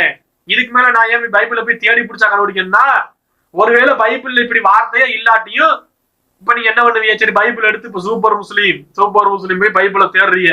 பைபிளை தேடி பார்த்தா காணா, இந்த மாதிரி அல்லாஹ்தான் வணங்கணும், அவனுக்கு இணை வைக்க கூடாது, உங்கள ஒருத்தரை கடவுளா மாத்திக்க கூடாதுன்னு இருக்குது. அப்ப பைபிள்ல தேடி பார்த்தா காணா. இப்ப என்ன பண்ணுவீங்க, குரான்ல உள்ள வசனம் பொய்யும்பீங்களா, பைபிள் அந்த வசனத்தை நீக்கிவிட்டாங்க. அல்லாஹ் சொல்லி இருக்கிறான், அல்லாஹ் சொன்னது உண்மைன்னு நாங்க நம்புவோம். சூப்பர் முஸ்லீம் சாதா முஸ்லீம் என்ன பண்ணுவாரு, குரான்லயே அல்லாஹ் சொல்லிட்டான், அப்ப இப்படி ஒரு வார்த்தை இருந்திருக்குது அப்படின்னு சாதா முஸ்லீம் நம்புவோம். சூப்பர் முஸ்லீம் என்ன பண்ணுவாருன்னா பைபிள்ல போய் தேடி பார்ப்பாங்க, இருக்காது, இல்லைன்னோட இப்ப இந்த வசனம் பொய்யா இருக்கும். ஏன்னா பைபிள்ல இருக்கணும்ல, பொதுவான விஷயம்னு அல்லாஹ் சொல்றான், பொதுவான விஷயம் தேடி தேடி பார்த்தா ஒன்னும் காணாமே அப்படின்னு சொல்றது சூப்பர் முஸ்லீம். இதுதான் வழிகேடு. அப்ப ஒரு விஷயத்தை சட்டம் எடுக்கிறதுக்கு முதல்ல அதை படிச்சு பார்க்க தெரியணும், அதுல என்ன இருக்குன்னு புரியணும். எதுவுமே தெரியாமல் தேமேன்னு மார்க்கம்ங்கிற பேர்ல மனோ இச்சைப்படி கண்டதையும் மண்டையில உதிப்பதெல்லாம் மார்க்கம் என்று சொன்னால், நாளை மறுமையிலே தானும் வழிகட்டு தன் கூட்டத்தையும் வழிகெடுத்த ஒரு பாவி எப்படி போய் நிற்பானோ அந்த நிலையில் போய் நிற்க வேண்டியிருக்கும். இவரை ஃபாலோ பண்ணக்கூடிய சூப்பர் முஸ்லீம் ஃபாலோவர்ஸ் கொஞ்சமாச்சும் சிந்திங்க, இதெல்லாம் பாருங்க. அவர் வைக்கிற ஆதாரத்தை முழுசா படிச்சீங்கனாலே அதுலயே பாயிண்ட் இருக்குது. அப்ப அடுத்த விஷயம் பாருங்க, அடுத்து பைபிள் படிக்கலாம், உங்களுக்கு என்ன ஆதாரமா அடுத்த பாயிண்ட். ஆல இம்ரான்ல 3ஆம் அத்தியாயத்துல 4வது வசனத்துல அல்லாஹ் சொல்றான், அதுல அல்லாஹ் என்ன சொல்றான், மனிதர்களுக்கு நேர்வழி காட்டுவதற்காக இதற்கு முன்னரும் வேதங்களை இறக்கினான், அதில் இருக்கும் நன்மை தீமைகளை பிரித்து காட்டுவதையும் இறக்கி வைத்தான். அதாவது அந்த வேதங்கள்ல இருக்கக்கூடிய தவறுகளையும் நல்லதையும் பிரிக்கக்கூடிய விதமாக ஃபுர்கானையும் நாம் இறக்கி வச்சிருக்கோம். அப்ப இதுல என்ன சொல்றாருன்னா, மடமையுடைய உச்சம், முட்டாள்தனத்துக்குள்ள முட்டாள்தனம் சொல்றாங்க. மன்னர் மாமன்னர் மாமா மன்னர்னு, அந்த மாதிரி மட்டையன் மாமட்டையன் மாமா மட்டையன்கிற மாதிரி அப்படி ஒரு மடமைத்தனத்துடைய உச்சகட்டம் தான் இந்த விளக்கம். என்னன்னா அல்லாஹ் இந்த குரானுடைய 3வது சூரா 4வது வசனத்துல சொல்றான். என்ன சொல்றான்னா, இந்த மாதிரி தௌராத் இறக்கணும், இன்ஜில இறக்கணும், முன்னாடி எல்லாம் நிறைய வேதங்கள் அருளப்பட்டிருக்குன்னு சொல்லிட்டு அதில் உள்ள நன்மை தீமைகளை நல்லது கெட்டதை பிரித்து காட்டுறதுக்கு ஃபுர்கான் இறக்கிருக்கும். அந்த ஃபுர்கான்னா குரான் சொல்லி இப்ப என்ன வாதம் வைக்கிறான்னா, இந்த பைபிள்ல கலப்படம் ஆயிடுச்சுல, நல்லது கெட்டதெல்லாம் மாட்டிக்கிடுச்சு, இப்ப அதை பிரிச்சு காட்டுறது ஃபுர்கான்னா குரானை வச்சு பைபிள இது பண்ணணும். அவங்க சொல்ற வார்த்தை நல்லா கவனிங்க. என்ன சொல்றான்னா, அல்லாஹ் ஒரு வேதத்தை இறக்கிடுவான், அந்த வேதத்துல உள்ள நல்லதை கெட்டதை காட்டுறதுக்கு ஃபுர்கான் ஒண்ணு இறக்குவான் அப்படின்னு சொல்லி ஒரு முட்டாள்தனமான ஒரு விளக்கம். இது அடிப்படை அக்கீதாக்கு அல்லாவின் மீதே அல்லாஹ் தப்பு செய்யறான்னு சொல்ற மாதிரி. என்ன சொல்றாரு நல்லா இவருடைய வார்த்தை நல்லா கவனிச்சுக்கிறீங்க. அல்லாஹ் ஒரு வேதத்தை இறக்கி விடுவான், இறக்குனா அந்த வேதத்துல தப்பாவும் சொல்லிவிடுவான், நல்லது கெட்டதையும் சொல்லிவிடுவான். அப்புறம் எல்லாம் யோசிப்பாங்க, இவன் கெட்ட விஷயத்தை இறக்கி விட்டோமே, அப்ப ஃபுர்கான் ஒண்ணு இறக்குவான், இறக்கி விட்டு அந்த ஃபுர்கான் என்ன பண்ணுமா, அதாவது அந்த வேதங்கள்ல இருக்கக்கூடிய தவறுகளையும் நல்லதையும் பிரிக்கக்கூடிய விதமாக ஃபுர்கானையும் நாம் இறக்கி வச்சிருக்கோம். அதாவது அந்த வேதங்கள்ல இருக்கக்கூடிய தவறுகளையும் நல்லதையும் பிரிக்கக்கூடிய விதமாக ஃபுர்கானையும் நாம் இறக்கி வச்சிருக்கோம். அல்லாஹ் இறக்கி அந்த வேதத்துல நல்லது கிட்டதை பிரிச்சு காட்டும் அப்படின்னு. இதுக்குத்தான் அறகுற அறிவோடு மார்க்கம் சொல்ல வந்தால் இப்படித்தான் முட்டாள்தனமான உளறல்கள் தான் ஃபத்வாவா வரும். அப்ப இதை கொண்டு இவரை பின்பற்றி போனால் மறுமை வாழ்க்கை நாசமா தான் போகும். அப்ப இது என்ன சொல்லப்படுது, அந்த 3வது சூறாவுடைய அந்த 3-4 வசனங்கள், அதை படித்து பாருங்க, ஸ்கிரீன்ல போடுறோம் பாருங்க. அது அல்லாஹ் சொல்றான், நஸ்ஸல அலைக்கல் கிதாப பில் ஹக்கி, உண்மையை கொண்டு போதிக்கிற இந்த வேதத்தை அவன் இறக்கி இருக்கிறான். முசத்திகல் லிமா பைன யதைஹி வ அன்ஸல தௌராத்த வ இன்ஸில மின் கபுல், இதற்கு முன்னாடி இன்ஜிலு தௌராத்து இந்த மாதிரி வேதங்களை அவன் இறக்கி இருக்கிறான். ஹுதல்லின் நாஸ், அது மக்களுக்கு நேர் வழி காட்டும். வ அன்ஸலல் ஃபுர்கான், நன்மை தீமையை பிரித்துக்க ஃபுர்கானை இறக்கி இருக்கிறான். இப்படின்னு அந்த வசனம் சொல்லுது. இதுல என்ன சொல்லப்படுதுன்னா, அல்லாஹ்வுடைய அந்த வேதங்கள் இருக்குல்ல, அல்லாஹ் இறக்குறான்ல, தௌராத்து இன்ஜிலு, இதற்கு முன்னாடி எவ்வளவோ வேதங்கள் அல்லாஹ் இறக்கி இருப்பான். சில வேதங்கள் தான் பெயர் சொல்லப்பட்டிருக்குது. அப்ப தௌராத் இன்ஜில் மாதிரி வேதங்கள் இறக்கி இருக்கிறோம். இந்த வேதங்கள் எல்லாம் ஹுதல்லின் நாஸ், மக்களுக்கு நேர்வழியை காட்டும். ஃபுர்கான், மக்களுக்கு நன்மை தீமையை மக்களுக்கு பிரித்து காட்டும். அந்த வேதமே அதை செய்யும்னு வசனம் சொல்லு. இந்த வசனத்தோட அர்த்தம் என்னன்னு பாத்தீங்கன்னா, இப்ப தௌராத்தே அந்த மக்களுக்கு கொடுத்தா, மூசா நபியுடைய உம்மத்துக்கு தௌராத்து கொடுக்கப்படும். அந்த தௌராத் ஹுதலின் நாஸ், மக்களுக்கான நேர்வழி. அது ஃபுர்கான், நல்லது எது கெட்டது எது, ஹலால் எது ஹராம் எது, என்ன செய்யலாம் எதை செய்யக்கூடாது, எது நியாயம் எது அநியாயம், எது நல்லது எது பாவம், எது நன்மை எது தீமை என்பதையெல்லாம் அந்த தௌராத்து சொல்லும். அதை அந்த மக்கள் பின்பற்றுவார்கள். அதற்கு இன்ஜில் ஒரு வேதம் இறக்கப்படும். ஈசா நபியுடைய உம்மத்தார்களுக்கு இன்ஜில் கொடுக்கப்படும். அந்த இன்ஜில் ஹுதல்லின் நாஸ், அது மக்களுக்கு நேர்வழி. அந்த இன்ஜிலில் ஃபுர்கான் இருக்கும். அதாவது ஃபுர்கான் எப்படி, மக்களுக்கு நல்லது எது கெட்டது எது, எது ஹலாலு ஹராமு, நன்மை தீமை, இதையெல்லாம் சொல்லக்கூடியதாக இன்ஜில் இருக்கும். அது போல ஃபுர்கான் நன்மை தீமையை காட்டக்கூடியது. இப்படின்னு சொல்லப்பட்ட இந்த வசனத்திற்கு இதை சாதாரண முஸ்லிம்கள் புரிந்து கொள்வார்கள். ஆனா அதிமேதாவி சூப்பர் முஸ்லிம்கள் எப்படி அர்த்தம் எடுப்பார்கள் என்றால், தௌராத் இறங்கிடும், தௌராத்துல உள்ள நல்லது கெட்டது எதுன்னு காட்டுறதுக்கு ஃபுர்கான் இறங்கும். இன்ஜில்னு ஒரு வேதம் வந்துடும், இன்ஜில்ல உள்ள நல்லது கெட்டதை காட்டுறதுக்கு வேற ஒரு வேதம் ஃபுர்கான் ஒண்ணு இறங்கும். குரான் ஒரு வேதம் வந்துருச்சு, குரான்ல அல்லாஹ் கெட்டதை சொல்லிவிட்டான், அந்த அதுல குரான்ல உள்ளதுல நல்லது கெட்டது எதுன்னு காட்டுறதுக்கு ஃபுர்கான் ஒண்ணு இறங்கும்ட்டு ஒரு பைத்தியமாவது இங்க அர்த்தம் எடுக்குமா? ஆனா சூப்பர் முஸ்லீம் எடுக்கும். இதுதான் இந்த மட்டமைத்தனத்துடைய உச்சகட்டம்ங்கிறது. அவ பைபிள் படிக்கலாம்ங்கிறதுக்கு ஒரு ஆதாரம் கிடையாது. வைக்கிற ஆதாரம்லாம் இந்த லெவல் தான். இதுதான் வைக்கிற ஆதாரம். பார்த்துக் கொள்ளுங்க, மக்கள் விலகி கொள்ளுங்க. அப்ப சூப்பர் முஸ்லீமை பின்பற்றி கொண்டு போகக்கூடிய கூட்டமே நல்லா புரிஞ்சுக்கிறீங்க. இதுதான் இவருடைய மார்க்க அறிவு. ஒரு பானை சோற்றுக்கு ஒரு சோறு பதம்னு முன்னாடியே சொன்னோம். இப்ப ஒரு சோறு இல்ல, ஏகப்பட்ட சோறுகளை அள்ளி போட்டிருக்கிறோம். இதுதான் இவருடைய லட்சணம். இவ்வளவுதான் இவருடைய மார்க்க அறிவு. புரிந்து கொள்ளுங்கள். அடுத்து சொல்றாரு குர்ஆன், அடுத்து என்ன ஆதாரம்னு பாருங்க. சொல்றான் 37:157 அல்லாஹ் சொல்றான், நீங்கள் உண்மையாளர்களாக இருந்தால் உங்கள் வேதத்தை கொண்டு வாருங்கள். உங்க வேதத்தை எடுத்துட்டு வாங்க. இந்த வேதத்தை அப்புறம் பார்த்துக்கலாம், முதல்ல உங்க வேதத்தை நீங்க எடுத்துட்டு வாங்க அப்படின்னு சொல்லி அந்த வேதத்தை வச்சு அல்லாஹ் நிறுவுறதுக்கு கூப்பிடுறான். இப்போ நபி ஸல்லல்லாஹு அலைஹி வஸல்லம் பைபிளை படிக்கிறதே தடை செஞ்சிருக்காங்க, தௌராத்தை படிக்கிறதே தடை செஞ்சிருக்காங்க அப்படின்னா, குர்ஆன் சொல்லுது உண்மையாளராக இருந்தா நீங்க உங்க வேதத்தை எடுத்துட்டு வாங்கன்னு சொல்லிட்டு நபி ஸல்லல்லாஹு அலைஹி வஸல்லம் பைபிளை படிக்கிறதுக்கு தடை செஞ்சுட்டாங்கன்னா, ஏன் கொண்டு வர சொன்னீங்க, கொண்டாந்து கொடுத்தா படிக்க மாட்டேங்கிறீங்க அப்படின்னு சொன்னா அது எப்படி இருக்கும்? அடுத்து அதே மாதிரி 37வது சூரா 157வது வசனத்துல அல்லாஹ் சொல்லிவிட்டான், நீங்கள் உண்மையாளர்களாக இருந்தால் உங்கள் வேதத்தை கொண்டு வாருங்கள்னு அல்லாஹ் சொல்றானே. பாத்தீங்களா சகோதரர்களே, அல்லாஹ் குர்ஆன்ல வேதக்காரர்களை கூப்பிடு வேதத்தை கொண்டு வாங்கங்களானே. வேதத்தை படிக்க கூடாதுன்னு இருந்தா இப்படி சொல்லுவானா அப்படின்னு ஒரு வழக்கம். இதற்கும் மடமைத்தம். அப்ப அந்த வசனத்தை படிக்கிறிய, தமிழ்ல படிக்கிறத முழுசா படிச்சு தொலைய வேண்டியது தானே. அந்த 37 157 37வது சூறாவுல 149ல இருந்தே படிங்க, கோர்வையா படிச்சுட்டே வாங்க. அது என்ன கான்செப்ட்னு வழங்கும். 149வது வசனத்துல இருந்து 157வது வசனம் வரைக்கும் வரிசையா நீங்க படிச்சீங்கன்னா அதுல சொல்லப்படுது, இந்த யூத கிறிஸ்தவர்கள் இவங்கெல்லாம் என்ன மாதிரி எல்லாம் நம்பிக்கையில இருக்கிறாங்கன்னு சொல்றான் அல்லாஹ். இது மாதிரி வானவர்களை பெண்களா கற்பனை பண்றது, அல்லாவுக்கு பெண் குழந்தைகள்ங்கிறது, இது மாதிரி எல்லாம் கற்பனையில இருக்கிறாங்க. அப்ப இவங்களுக்கு எல்லாம் என்ன, இவங்கள்ட்ட ஏதாவது ஆதாரம் இருக்குதா, ஏதாவது சான்று இருக்குதா, உங்க வேதத்துல ஏதாவது இப்படி இருக்குதா அப்படின்னு சொல்லி மறுபடியும் இதே மாதிரி இம்பாசிபிள் கிரைட்டீரியா போகும்ல, இதெல்லாம் இல்லப்பா அப்படின்னு சொல்றதுக்கு அல்லாஹ் வைக்கக்கூடிய கேள்வி. அதே மாதிரி இன்குந்தும் சாதிக்கின்னு சொல்லி அல்லாஹ் அதுல என்ன கேட்கிறான்னா, ஊத்துபி கிதாபிக்கும், ஊத்துபி கிதாப், உன் வேதத்தை எடுத்துக்கிட்டு வா, இன்குந்தும் சாதிக்கின், நீ உண்மையாளரா இருந்தா காட்டு. அல்லாஹ்வுக்கு பொம்பளை பிள்ளைங்கிற, வானவர்கள் மலக்கு ஜிப்ரீல் அலைஹிஸ்ஸலாம் பெண்களாக கற்பனை செய்துகிட்டு இருக்கிற, இதுக்கெல்லாம் என்ன ஆதாரம்? அவங்கள படைக்கும் போது நீ பாத்துக்கிட்டு இருந்தியா? அப்படி இப்படின்னு நல்லா பாயிண்டா கேட்பான். அந்த வசனங்களை படிச்சீங்கன்னா 37வது சூரா 149ல இருந்து 157 வரைக்கும் வரிசையா படிச்சீங்கன்னா இவ்வளவு விஷயத்த அல்லாஹ் கேட்கிறான். அப்ப இன்னைக்கு வரைக்கும் நீங்க பாருங்களேன், இந்த ஏஞ்சல்ஸ் சொல்லி தேவதைகள் மாதிரி பெண்களை போட்டிருப்பாங்க ரெக்க வச்ச மாதிரி. இந்த கிறிஸ்தவர்களுடைய நம்பிக்கையில அப்படி இருக்கும். ஆனா அல்லாஹ் என்ன சொல்றான், வானவர்கள் அவங்க ஆண் பெண் அந்த பாலினம்லாம் அவங்களுக்கு கிடையாது. மலக்குங்கிறது ஒரு படைப்பு. ஜிப்ரீல் அலைஹிஸ்ஸலாம் ஆனா பெண்ணா அதெல்லாம் நமக்கு தெரியாது. அவர் ஒரு மலக்குங்கிற ஒரு தனி படைப்பு. ஆனா இந்த கிறிஸ்தவர்கள் இந்த வேதக்காரர்கள் என்ன கற்பனை பண்ணாங்கன்னா, வானவர்களை தேவதைகள் இந்த ஏஞ்சல்ஸ் சொல்லிய பெண் வடிவத்துல போட்டு ரெக்கைய வச்ச மாதிரி வெள்ளை கலர்ல போட்டு விட்டுருவாங்க. இப்ப இந்த மாதிரி கற்பனையில இருக்கிறது இது தப்பு.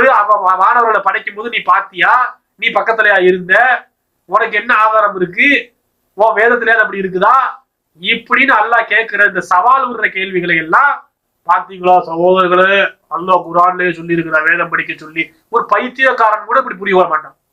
ஆனா சூப்பர் முஸ்லீம் புரிவார்கள், அது வேற விஷயம்.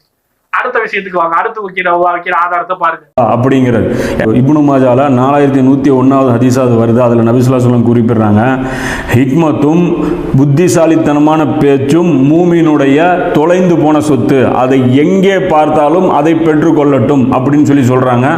அப்ப பைபிள்ல ஏராளமான ஹிக்மத்தான விஷயங்கள் சுப்ஹானல்லாஹ் நிறைஞ்சிருக்கு. அதுலயும் புதிய ஏற்பாடு பார்த்தீங்க அப்படின்னா ஈசா நபியுடைய உபதேசங்கள் அழகான உபதேசங்கள், அதாவது ஹதீஸோட அப்படியே பொருந்தும். அப்ப இப்னு மாஜாவுடைய 4101வது ஹதீஸை சொல்லி இதுல என்ன சொல்லப்பட்டிருக்குதுன்னா, இந்த மாதிரி ஹிக்மத்தும் புத்திசாலித்தனமான பேச்சும் மூமீன்களுடைய தொலைந்து போன சொத்து. நல்லா அந்த வார்த்தையை கவனிச்சுக்கிறேன், மூமீன்களுடைய தொலைந்து போன சொத்து, அதை எங்கே கண்டாலும் பெற்றுக்கொள்ளுங்கள்.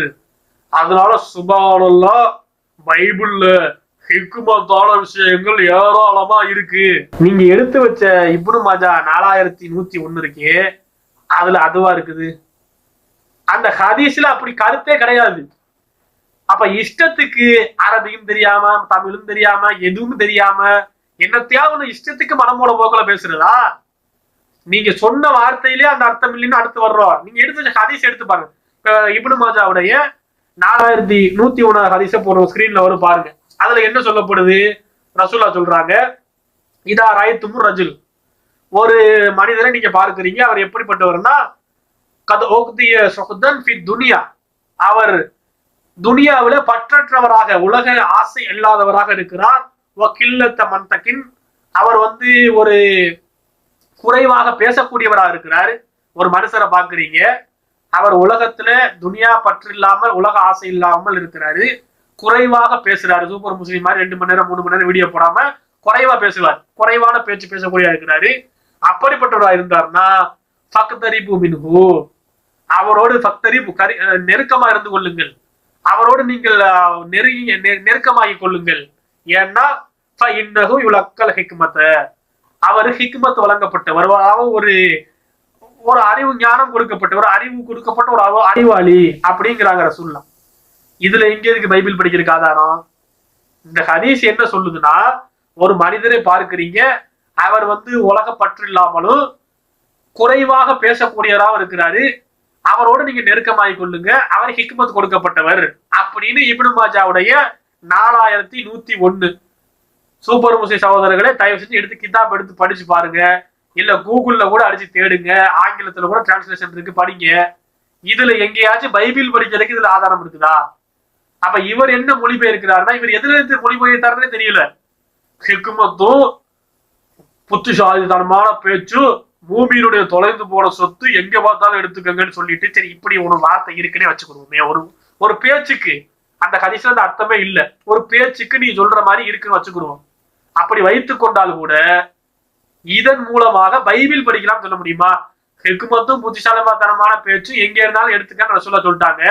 சுப்ஹானல்லாஹ், பைபிள்ல நிறைய இருக்குன்னா இதே மாதிரி இன்னொருத்தன் என்ன பண்ணுவான்னா, திருக்குறள்ல நிறைய ஹிக்மத்தான விஷயம் இருக்குது, திருக்குறளையும் படிப்போமா இருந்தேன். அடுத்து ஒருத்தன் என்ன பண்ணுவானா, சூப்பர் முஸ்லீமோட சூப்பர் டூப்பர் முஸ்லீம்னு ஒருத்தன் என்ன பண்ணுவான், பகவத்கீதையில ரொம்ப ஹிக்மத்தான விஷயங்கள் இருக்கு அப்படின்பா. அதோடய எக்ஸ்ட்ரா சூப்பர் டீலக்ஸ் முஸ்லீம்னு ஒருத்தன் அவன் என்ன பண்ணுவான்னா, பகவத்கீதை ராமாயணம் இதெல்லாம் தாண்டி இந்த மாதிரி பெரியார் எழுதின புஸ்தகம், நாத்திக புத்தகம், கம்யூனிஸ்ட் புஸ்தகம், இதுலலாம் ஹிக்மத் நிறைய இருக்குது, ஹிக்மத் எங்க கிடந்தாலும் எடுத்துக்கணும் அப்படின்னு சொல்லிவிட்டு இப்படிலாம் சட்டம் எடுத்தால் மார்க்கம் என்னதுக்கு ஆகுறது?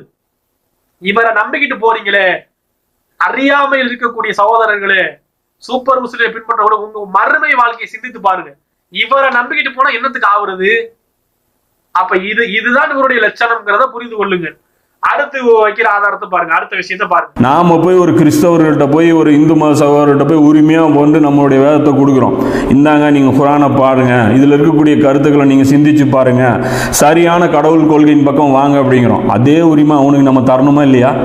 அவருக்கு கொண்டாந்து பைபிள் கொடுக்கும்போது பைபிளை பார்த்தோன்னே நம்ம முகம் கடுகடுப்பா ஆகி, மூசாவே இருந்தாலும் எங்களே தான் பின்பற்றணும், ஈசாவே இருந்தாலும் எங்களே தான் பின்பற்றணும்னு சொல்லி நாம பேசணும்னா அது எந்த அளவுக்கு ஒரு மோசமான ஒரு நடவடிக்கையா இருக்கும். இப்ப நம்ம போய் தாவா பண்றோம்ல, கிறிஸ்தவர்களுக்கு மாற்றுமா சோதரர்களுக்கு குரானை கொடுக்குறோம். அந்த மாதிரி அவங்க இப்ப பைபிளை கொடுத்தாங்கன்னா நாம என்ன, நாங்கள் ஈசா நபியே இருந்தாலும் எங்களை தான் ஃபாலோ பண்ணணும் தெரியும்ல அப்படின்னு சொன்னா அது முறையா இருக்குமா? வைக்கிறான் ஆதாரமே இல்ல. குர்ஆன் ஹதீஸ்ல இருந்து இப்ப ஆதாரம் காட்ட முடியல. குர்ஆன் ஹதீஸ்ல வைக்கிற ஆதாரத்துடைய லெவல் என்னங்கிறத இப்ப போட்டு ஒட்டச்சாச்சு. இதுதான் அவங்களுடைய லெவலு, அவங்க அறிவு லட்சணம் மட்டும்தான்.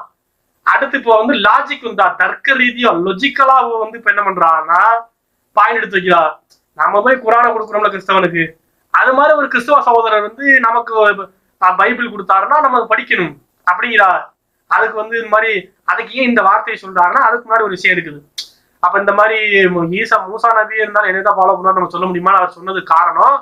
அதுக்கு முன்னாடி ஒரு ஹதீஸ்ல என்ன வரும்னா, இந்த மாதிரி மூசா நபி சம்பந்தமான ஒரு பேச்சு வரும்போது ரசூலுல்லாஹ் சொல்லிடுவாங்க, தௌராத் மட்டும் இல்ல மூசா நபியே இருந்தாலும் என்னையை தான் ஃபாலோ பண்ணணும். மூசா நபி இப்ப வாழ்ந்தால் கூட அவர் என்னைத்தான் பின்பற்றுவார்னு சொல்லியிருப்பாங்கன்னு சொல்லிவிட்டு அது ஒரு ஹதீஸ், ஆதாரப்பூர்வமான ஹதீஸ். அது மறுக்கிறார். ஒரு ஹதீஸை எப்படி ஒருத்தன் மறுப்பான்? ஒரு ஹதீஸை மறுப்பான்னு சொன்னா அந்த அறிவிப்பாளர் சனதுகளை ஆய்வு செய்து அதுல பலகீனமான அறிவிப்பாளர் இருக்கிறாங்க, அதனால பலகீனமான ஹதீஸ்னு மறுக்கலாம். இல்ல அந்த ஹதீஸினுடைய கருத்து, அதனுடைய தரம், அதனுடைய நிறைய விஷயங்கள் வந்து பல சகிகான ஹதீஸ்களுக்கு மாற்றமா இருக்குது, இல்ல குர்ஆனுடைய கருத்துக்கு நேர் மாற்றமான ஒரு கருத்தாக இருக்கிறது, உலகத்தனமான முட்டாள்தனமான வார்த்தைகளாக அது இருக்குது, அதெல்லாம் ரசூலுல்லாஹ் சொல்லுவதற்கு வாய்ப்பு இல்லைன்னு உறுதிப்பட தெரிந்தால் ஒரு ஹதீஸை வந்து மறுக்கலாம். அதுக்கெல்லாம் பல விஷயங்கள் ஆய்வு செய்து முடிவெடுக்கணும். அப்படி முடிவெடுத்தா நம்ம சாதாரண முஸ்லீம்கள் அப்படி பேசலாம். ஆனா இவங்கதான் சூப்பர் முஸ்லீம் ஆச்சு. சூப்பர் முஸ்லீம் என்ன பண்ணுவோம்னா, எங்க மண்டையில என்ன உதிக்குதோ அதான் எங்களுக்கு மார்க்கம். அப்ப எங்களுக்கு மண்டையில இப்ப என்ன உதிச்சிருக்குன்னா, இது என்ன ரசூலுல்லாஹ்வுடைய கேரக்டருக்கு மாற்றமா இருக்குது. What is this? இதெல்லாம் கேரக்டருக்கு மாற்றமா இருக்குதுங்க. அப்ப ரசூலுல்லாஹ்வுடைய கேரக்டர் இப்படி இருக்குமா? ஒரு ஹதீஸை மறுக்கிறதுக்கு ஒரு பாயிண்ட். இப்ப ரசூலுல்லாஹ் வந்து அந்த கிளிப்பிங்க பாருங்க. இதுலயே பாருங்க இன்னொரு முக்கியமான விஷயம், அந்த ஹதீஸே பாருங்க, நபி ஸல்லல்லாஹு அலைஹி வஸல்லம் வந்து இங்க மூசாவே இருந்தாலும் என்னை தான் பின்பற்றணும் அப்படின்னு சொன்னதா வருது இல்ல, அது நபி ஸல்லல்லாஹு அலைஹி வஸல்லமுடைய குணத்துக்கே அது எதிரானது. ஸல்லல்லாஹு அலைஹி வஸல்லமுடைய குணத்துக்கே அது எதிரானது. ஸல்லல்லாஹு அலைஹி வஸல்லமுடைய குணத்துக்கே அது எதிரானது. ஏன்னா ரசூலுல்லாஹ் வந்து மூசா நபியா இருக்கட்டும் எல்லா இறை தூதர்களும் கண்ணியப்படுத்தக்கூடியவங்களா இருந்தாங்க அப்படிங்கிறது நமக்கு ஆதாரபூர்வமான வரக்கூடிய செய்திகள்ல இருந்து நம்ம பார்க்க முடியும். அப்ப ரசூலுல்லாஹ் எல்லா நபிமார்களையும் கண்ணியப்படுத்ததான் வந்தாங்க. அவங்க மூசா அலைஹிஸ்ஸலாம் கண்ணியப்படுத்துவாங்க, ஈசா நபியை கண்ணியப்படுத்துவாங்க ரசூலுல்லாஹ். ஆனா இந்த இடத்துல மூசா நபியே இருந்தாலும் என்னைத்தான் பின்பற்றுவார்னு ரசூலுல்லாஹ் பேசின மாதிரி வருது. இது ரசூலுல்லாஹ்வுடைய கேரக்டருக்கே மாற்றம், ரசூலுல்லாஹ்வுடைய பண்புக்கு மாற்றமாக இருக்கிறது. அதனால இந்த ஹதீஸை தள்ளு, இது லைஃப் இவங்க கண்டுபிடிச்சிருக்கா. இப்ப நம்ம என்ன கேட்கிறோம், இது வந்து ரசூலுல்லாஹ்வுடைய கேரக்டருக்கு மாற்றமா? ரசூலுல்லாஹ்வுடைய கேரக்டரே இதுதான். ரசூல்னு ஒரு கேரக்டர் இருக்குல்ல, ஒரு கேரக்டர், ரசூலுங்கிற ஒரு கேரக்டர், அந்த கேரக்டருடைய வேலையை தான் ரசூலுல்லாஹ் பண்ணிருக்கிறாங்க. அப்ப முகமது நபி தான் இறுதி தூதர். அந்த தூதருக்கு பிறகு எந்த நபியும் கிடையாது. இந்த நேரத்துல இப்ப மூசா நபி இருந்தால் கூட மூசா நபியுடைய மார்க்கத்தை போய் நம்ம பின்பற்றுவோமா? நம்முடைய மார்க்கத்தை மூசா நபி பின்பற்றுவாரா? மூசா நபி முகமது நபியை தான் பின்பற்றுறோம் இப்ப வாழ்ந்தால். கற்பனையில சொல்றோம், கற்பனை. இப்ப மூசா நபி இப்ப வாழ்ந்தாங்கன்னா அவங்க முகமதுடைய மார்க்கத்தை தான் பின்பற்ற. ஏன்னா இதுதான் கடைசி வேதம், இதுதான் கடைசி மார்க்கம், இதுக்கு பிறகு எந்த வகையும் புதுசா வராது. இதை நீங்க இன்னும் புரிந்து கொள்வதா இருந்தால் சஹீஹ் முஸ்லிம்ல ஆண்ட்ராய்டு போன்லயே அடிச்சு தமிழ்ல அடிச்சு படிங்க. தமிழ்ல தானே படிப்பீங்க, அது மாதிரி நீங்க தமிழ்லயாவது படிச்சு தொலைங்க. இந்த முஸ்லீமுடைய 247 அந்த ஹதீஸ்ல என்ன வரும்னா, ஈசா அலைஹிஸ்ஸலாம் இறங்கி 2வது வருகை வருவாங்கல்ல, தஜ்ஜாலை கொல்லுவாங்கல்ல. அப்ப ஈசா அலைஹிஸ்ஸலாம் 2வதாக வரும்போது அவங்க ஒரு நபியாக வரமாட்டாங்க. ஈசா அலைஹிஸ்ஸலாம் வந்து ஒரு நபியாகவே இருந்தாலும் 2வது வருகை, ஈசா அலைஹிஸ்ஸலாமுடைய 2ஆம் வருகை என்பது நபியாக அவர் வரமாட்டார். அவர் மறுமையின் அடையாளமாக வருகிறார். அவர் வந்து தஜ்ஜாலை கொல்லுவார். ஆனா அவர் வந்த பிறகு அவருக்கு புதுசா எதுவும் வகி வருமா? புதுசா வேற வேதத்தை அல்லாஹ் கொடுக்கும், வகியை இறக்கி புதுசா ஏதாவது மார்க்கத்துல இல்லாத சொல்லுவானா? மார்க்கம் கம்ப்ளீட் ஆகிவிட்டது. அல்யௌம அக்மல்து லக்கும் தீனக்கும்னு அல்லாஹ் ஒரு ஆயத்தை இறக்குனானே, அத்தோட முடிஞ்சிருச்சு. இன்றைய தினம் மார்க்கம் முழுமையாகிவிட்டது. இதற்கு பிறகுலாம் புதுசாக வகி வராது. ஈசா அலைஹிஸ்ஸலாம் வந்தால் கூட என்ன நடக்கும்னா, அந்த முஸ்லீமுடைய 247 ஹதீஸ் அப்படிங்க தெளிவா விளக்கும். அப்ப நபி ஈசா அலைஹிஸ்ஸலாம் அப்படின்னு சொல்லிட்டு முஸ்லீம்கள், அன்னைக்கு வாழக்கூடிய முஸ்லீம்கள் தொழுகைக்கு என்ன பண்ணுவாங்கன்னா, ஈசா அலைஹிஸ்ஸலாம் நீங்க போய் தொழுகை வைங்க, இமாமத் செய்யும்பாங்க. அப்ப ஈசா அலைஹிஸ்ஸலாம் சொல்லிடுவாங்க, நான் தொழுகை வைக்க மாட்டேன். இது முகமதுடைய உம்மத்துக்கு அல்லாஹ் கொடுத்திருக்கிற பாக்கியம். நான் வந்து ஈசா நபி, நான் மிகப்பெரிய ஒரு மறுமையுடைய அடையாளம், பல அற்புதங்களை செய்த இறை தூதராகவே இருந்தாலும் தஜ்ஜாலை கொன்ற மாபெரும் வல்லவராக நான் இருந்தாலும் முகமதுடைய உம்மத்துக்கு தலைமை ஏற்று தொழுகை வைக்கிறது எனக்கு வேலை கிடையாது. நான் உங்க பின்னாடிதான் நிற்பேன்னு சொல்லிட்டு முகமது நபி நம்முடைய சமுதாயத்திலிருந்து முகமதுடைய உம்மத்திலிருந்து ஒருவர் தான் தொழுகை வைப்பாரு. ஈசா நபி பின்னாடி நின்று பின்பற்றித்தான் தொழுவார். இது அல்லாஹ் இந்த முகமதுடைய உம்மத்துக்கு கொடுத்திருக்கிற கண்ணியம். அப்ப இது வந்து இது கேரக்டருக்கு மாற்றம் எடுக்கிறதா? அதைத்தான ரசூலுல்லாஹ் சொல்றாங்க. மூசா நபியை இன்னைக்கு வாழ்ந்தால் கூட அவர் தௌராத்தை ஃபாலோ பண்ணக்கூடாது. மூசா நபி இன்னைக்கு உயிரோட இருந்தால் அவர் குரானை ஃபாலோ பண்ண வேண்டும், முகமது நபியை பின்பற்ற வேண்டும். ஒரு கற்பனைக்கு சொல்றாங்க, நடக்காது, கற்பனைக்கு சொல்றாங்க. ரசூலுல்லாஹ் அப்படிதான் சொல்றாங்க. மூசா நபியை இன்னைக்கு இருந்தாலும் என்னை தான் ஃபாலோ பண்ணணும்னு சொன்னா இந்த ஹதீஸை மறுக்கிற அளவுக்கு மட்டமைத்தனம். அப்ப எந்த அளவுக்கு மட்டமையுடைய உச்சத்துல இருக்கிறாங்கன்னு பாருங்க. எந்த அடிப்படை அறிவும் கிடையாது, ஒரு விஷயமும் கிடையாது, சுத்த சூனியம்பாங்கல்ல அந்த மாதிரி ஒரு லெவல்ல இருக்கக்கூடியவர் தான் மார்க்கம் சொல்லி கொண்டிருக்கிறாரு. இவருக்கு பின்னாடி ஒரு கூட்டம் போய் கொண்டிருந்தால் அப்படியே கூட்டத்தோட போக வேண்டியதுதான். எங்கே போய் நிப்பாட்டுவார் என்பதை புரிந்து கொள்ளுங்க. அடுத்த விஷயத்துக்கு வாங்க. அடுத்த என்ன பாயிண்ட் வைக்கிறாருன்னு பாருங்க. அதாவது இந்த புக்கில் கலப்படம் ஆயிடுச்சு, அதனால இதை தூக்கி போடணும் அப்படின்னு நீங்க பைபிளை வந்து சொல்லணும்னா அதே விஷயம் நீங்க அதே சொல்லணும்னா உங்களுக்கு திரும்பாதா? நீங்கள் நினச்சி பாருங்கள். ஏன்னா பைபிள், அதாவது புகாரி முஸ்லீமை தவிர மற்ற கிதாபுகளில் வந்து தவறான செய்திகள் கொண்ட ஹதீஸ்கள் வந்து நம்மகிட்ட இல்லவே இல்லையா? திருமதியில் இருக்கிற ஹதீஸ்களில் எவ்வளோ இட்டுக்கட்டப்பட்ட ஹதீஸ்கள் இருக்குது, இப்னு மாஜாவில் இருக்குது, பஸாரில் இருக்குது, எவ்வளோ ஹதீஸ் கிதாபுகள் நாம் மதிக்கிறோம். அந்த ஹதீஸில் வந்து நபி ஸல்லல்லாஹு அலைஹி வஸல்லம் பேரில் இட்டுக்கட்டப்பட்ட குர்ஆனுக்கு நேர் முரண்படக்கூடிய விஷயங்களை வந்து நாம் பார்த்துட்டு என்ன பண்ணுறோம்? அதை தவறான செய்திகளை விட்டுட்டு நல்லது மட்டும் எடுத்துக்கணும்னு நம்ம பிரிக்கிறோம் இல்லை? இந்த அளவுகள் ஏன் பைபிளுக்கு நம்ம பொருத்தக்கூடாது? இந்த அளவுகள் நம்ம பொருத்தணும் இல்ல? அப்ப அந்த புக்ல ஒரு தவறான செய்தி வந்துருச்சுன்னா அந்த புக்கே நஜீஸ் அப்படின்னு ஆயிருமா? இதுதான் நம்ம இருக்கிற பிடிவாதம். பைபிள் வந்து நீங்க வந்து கலப்படம் ஆயிடுச்சு, அதுல வந்து இடைச்சொல்கள் வந்துருச்சு, மனித கரங்கள் விளையாடிடுச்சுன்னு சொல்லிட்டு அந்த பைபிளே நீங்க வந்து ஒட்டுமொத்தமா புறக்கணிக்கிறீங்களே. அதாவது சகோதரர்களே, அதே மாதிரி பார்த்தா ஹதீஸ் நூல்களுக்கு என்ன, புகாரி முஸ்லீமை தவிர எல்லா ஹதீஸ்லயும் இதே மாதிரி தானே இருக்குது. லைஃபான ஹதீஸ்கள் சஹீஹான ஹதீஸ்கள்னு புரிச்சிருக்கோம்ல. அப்ப வந்து லைஃபானதை விட்டு புட்டு சஹீஹானதை எடுக்கிறோம்ல, அந்த மாதிரி பைபிளை எடுக்கணும் அப்படின்னு சொல்லி அறிவுக்கு ஒவ்வாத உருப்படாத ஒரு வாதம். அட்டிமுட்டாள்தனமான ஒரு பேச்சு. பைபிளை கொண்டு வந்து எங்கே ஒப்புறாங்க? ஹதீஸ்களோடு. திருமிதி, நசாயி, அபுதாவுத், அஹ்மது, இது மாதிரி இமாம்கள் தங்கள் வாழ்க்கையவே அர்ப்பணித்து ஹதீஸ்களை எழுதி வச்சிருக்காங்கல்ல, அந்த ஹதீஸ் நூல்களோடு பைபிளை கொண்டாந்து ஒப்பிட்டு ஹதீஸ்கள் எப்படி பலகீனமான ஹதீஸ் இருந்தா பலகீனமான ஹதீஸை விட்டு போட்டு மத்த ஹதீஸ் எடுத்துக்கணும். அபுதாவுதுல ஒரு பலகீனமான ஹதீஸ் இருக்குன்னா அபுதாவுது கிதாபையே தூக்கி வீசிடுவோமா? திருமிதியில ஒரு பலகீனமான ஹதீஸ் இருந்தா திருமிதியே ஒட்டுமொத்தமா புறக்கணிப்போமா? லைஃபான விட்டுட்டு சஹீஹான ஹதீஸ் எடுத்துக்கோம்ல. அந்த மாதிரி பைபிள்ல எடுத்துக்கிறங்க. பைபிள்ல வந்து கலப்படம் இருக்குது, தப்பு தப்பான கருத்துக்கள் இருக்குன்னா அதை விட்டு நல்லதை எடுத்துக்கிடுவோம். இப்ப முட்டு கொடுக்கறக்காண்டி இப்ப வந்து வச்சிருக்கிறாரு. நம்ம என்ன கேட்கிறோம்? ஹதீஸ்ல லைஃப் சஹீஹ்னு கண்டுபிடிக்கிறதுக்கு டெக்னிக் இருக்குது. பைபிள்ல என்னத்தை கண்டுபிடிக்க முடியும்? ஹதீஸ்களை பொறுத்த வரைக்கும் கிட்டத்தட்ட 5 லட்சத்துக்கும் மேற்பட்ட அறிவிப்பாளர்களுடைய வரலாறு, ஹிஸ்டரி, ரெக்கார்டிக்கலா ப்ரூவ் பண்ணி வச்சிருக்கிறாங்க. ஒரு ஹதீஸ் இருக்குதுன்னா அதுக்கு இஸ்னாதுன்னு ஒன்று, சனதுன்னு ஒன்று இருக்குது. ராவிகள், ரிவாயத்து, இதெல்லாம் படிச்சிருந்தா தெரியும். படிக்கலையே. நம்ம படிச்சது தர்ஜுமா படிச்சிருந்தா என்ன லெவல்ல இருக்கும்? அதனாலதான் புரியவில்லை. இப்ப ஹதீஸ் கலைன்னே ஒண்ணு இருக்குது, உஸ்ருல் ஹதீஸ்னு ஒன்று இருக்குது.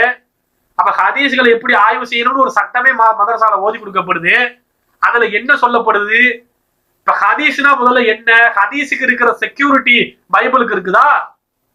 ஹதீஸ்னா முதல்ல புரிஞ்சுக்கிறீங்க, ரசூல்லாவிடத்துல இருந்து அந்த ஹதீஸை பதிவு செய்த இமாம் வரைக்கும் தொடர்பு இருக்கும். எனக்கு இவர் சொன்னார், இவருக்கு அவர் சொன்னார், அவருக்கு அவர் சொன்னார்னு ரசூல் வரைக்கும் அது கனெக்ட் ஆகும். ரசூலுல்லா ஒரு சகாபி வந்து தாபியினுக்கு சொல்லுவார், தாபியின் தபா தாபியினுக்கு சொல்லுவார், தபா தாபியின் ஒரு அறிவிப்பாளருக்கு சொல்லுவார், அவர் அந்த ஹதீஸ் இமாமுக்கு சொல்லி இருப்பார். இப்ப புகாரி இமாம் ஒரு ஹதீஸ் எழுதுறாங்கன்னா அவங்களுடைய ரிவாயத்தை அப்படியே சனதை பாத்தீங்கன்னா ரசூல்லா வரைக்கும் போகும். எனக்கு இவர் சொன்னார், இவருக்கு அவர் சொன்னார், அவருக்கு அவர் சொன்னார், அவருக்கு அந்த சகாபி சொன்னார், அந்த சகாபிட்ட ரசூல்லா சொன்னாங்க. இப்படி நீ பைபிள் எடுத்து ஆதாரம் எடுத்தால் பைபிள் எப்படி இருக்குமா? மத்தேயு எழுதுற சுவிசேஷம் இருக்குது, மத்தேயுக்கு அவர் சொன்னார், அவருக்கு அவர் சொன்னார், அவருக்கு அவர் சொன்னார், அப்படியே போய் கரெக்டா ஈசா நபி கிட்ட வந்து நிக்குமா? மூல பிரதி இருக்குதா முதல்ல பைபிளுக்கு? மூல மொழியில உள்ள பைபிள் எதுனே தெரியாது. கத்தோலிக்க பைபிளுக்கும் புரோட்டஸ்டன்ட் பைபிளுக்கும் 4000 சொச்ச வசனங்களே, ஆயிரக்கணக்கான வசனங்களே கிடையாதுங்கிறான். இவன் ஏத்துக்கிறான், அவன் இல்லைங்கிறான். அப்ப எது பைபிளுங்கிறதே அவங்களுக்குள்ள குழப்படி. இப்படி இருக்கும்போது இப்படி பாதுகாக்கப்பட்ட ஹதீஸ் நூல்களோட எப்படி பைபிளை வச்சு முடிச்சு போடுறது? ஹதீஸுக்கு சனது இருக்குதே, பைபிளுக்கு சனது இருக்கா? சனதை வச்சுதானே ஒருத்தர் எடுக்கிறோம். இந்த ஹதீஸில் இந்த அறிவிப்பாளர் பலகீனம், அந்த அறிவிப்பாளர் எதனால் பலகீனம், அந்த டீட்டெயில் இருக்கும் ஹதீஸ்ல. அவர் ஞாபகம் மருதி, அதுல அவருடைய புத்தகங்கள் எரிந்து போய்விட்டது. முன்னாடி பதிவு செஞ்சு வச்சிருந்தாரு, அப்புறம் அவர் எரிஞ்சு போயிருச்சு. அவர் கொஞ்சம் மூளை பிறண்டு விட்டாரு, அவர் ஒரு பொய்யரு. இப்படி எல்லாம் அந்த ஹதீஸை அறிவிக்கிறவங்களை பற்றி எவ்வரி இண்டிவிஜுவல் பர்சனை பத்தி ஒரு டீடைல்டு டேட்டா பேஸ் இருக்குது. பைபிளுக்கு என்ன இருக்குது? பைபிள் இது ஒன்னா? அப்ப ஹதீஸுக்கே ஒரு பெரிய கேள்விக்குறி ஏற்படுத்துற அளவுக்கு பைபிள் அப்படி முட்டு கொடுக்கணும்னா, தான் வழிகேட்டை நிலைநாட்டுவதற்கு குர்ஆன் ஹதீஸ் மட்டும் உங்களுக்கு பத்தாது. சாதாரண முஸ்லிமுக்கு, முதல்ல சொன்ன மாதிரி தான், சாதாரண முஸ்லிமுக்கு குர்ஆன் ஹதீஸ் மட்டும் போதும். வழிகட்ட சூப்பர் முஸ்லிமுக்கு குர்ஆன் ஹதீஸோடு சேர்த்து பைபிள், பழைய ஏற்பாடு, புதிய ஏற்பாடு இருந்தா தான் அவங்க வாதத்தை வைக்க முடியும். அதனாலதான் இவ்வளவு சுத்தி முத்தி இப்படித்தான் வைக்கிற ஆதாரம். இதை தாண்டி ஒண்ணும் கிடையாது. ஏதாவது விடுபட்டு இருந்தா, சந்தேகம் இருந்தா கமெண்ட்ல கேளுங்க. நம்ம அடுத்தடுத்த பதிவுகள்ல, கேள்வி பதில் நிகழ்ச்சிகள்ல பதில் சொல்லுவோம். அப்ப சாதாரண முஸ்லிமுக்கு குர்ஆன் ஹதீஸை கொண்டு சொன்னால் போதும். சூப்பர் முஸ்லிம் வழிகட்டவர்களுக்கு தங்களுடைய கொள்கையை சொல்லுவதற்கு குர்ஆன் ஹதீஸ் பத்தவில்லை, கூடுதலா மூணாவது ஒன்று தேவைப்படுது. அதுதான் இந்த பைபிள். இப்ப பைபிள்ல இருந்து ஆதாரத்துக்கு வைக்கிறதுக்கு தான் இவ்வளவு குட்டிக்கரணம் போட்டு, முன்னுக்கு பின் முரணா பேசி, ஒளரி கொட்டி, மடமைத்தனமாக முட்டாள்தனமான வாதங்கள் வைத்து இப்படி பேசியதற்கு காரணம் இவருடைய அறிவு லட்சணம், இவருடைய மார்க்க அறிவு என்னங்கிறதை காட்டுவதற்கு தான். இந்த ஒரு வீடியோவை பார்த்தீங்கன்னாலே சூப்பர் முஸ்லிமுடைய லட்சணம் என்னங்கிறத மக்கள் விளங்கிக் கொள்வீர்கள். இப்ப அடுத்து இதை ஒரு மக்களுக்கு இது இவருடைய வீடியோ சம்பந்தமா முடிஞ்சு விட்டது, அவ்வளவுதான். மக்களுக்கு இப்ப பைபிளை எப்படி அணுகிறதுங்கிற ஒரு விஷயத்தை சொல்ல வேண்டியது. இப்ப பைபிளை எப்படி அணுகிறது, இப்ப நம்ம நிலைப்பாடு என்ன அப்படின்னு கேட்டீங்கன்னா, பைபிளை பொறுத்த வரைக்கும் ரசூலுல்லாஹ் என்ன சொன்னாங்களோ அதான் நம்ம நிலைப்பாடு. அழகான முறையில அல்லாஹ்வுடைய தூதர் அழகா சொல்லி இருக்கிறாங்க. சஹீஹுல் புகாரில 7362, 4486 இந்த நம்பர்ல தான் அந்த ஹதீஸ் இருக்கு, படிச்சு பாருங்க. அவ்வளவு சூப்பரா ரசூலுல்லாஹ் சொல்றாங்க. அந்த காலத்துல ஹிப்ரு மொழியில இருக்கக்கூடிய தௌராத்தில இருந்து சில விஷயங்களை எல்லாம் யூதர்கள் அன்னைக்கு அரபியில மக்களுக்கு சொல்லி விளக்கி கொண்டு வந்தாங்க.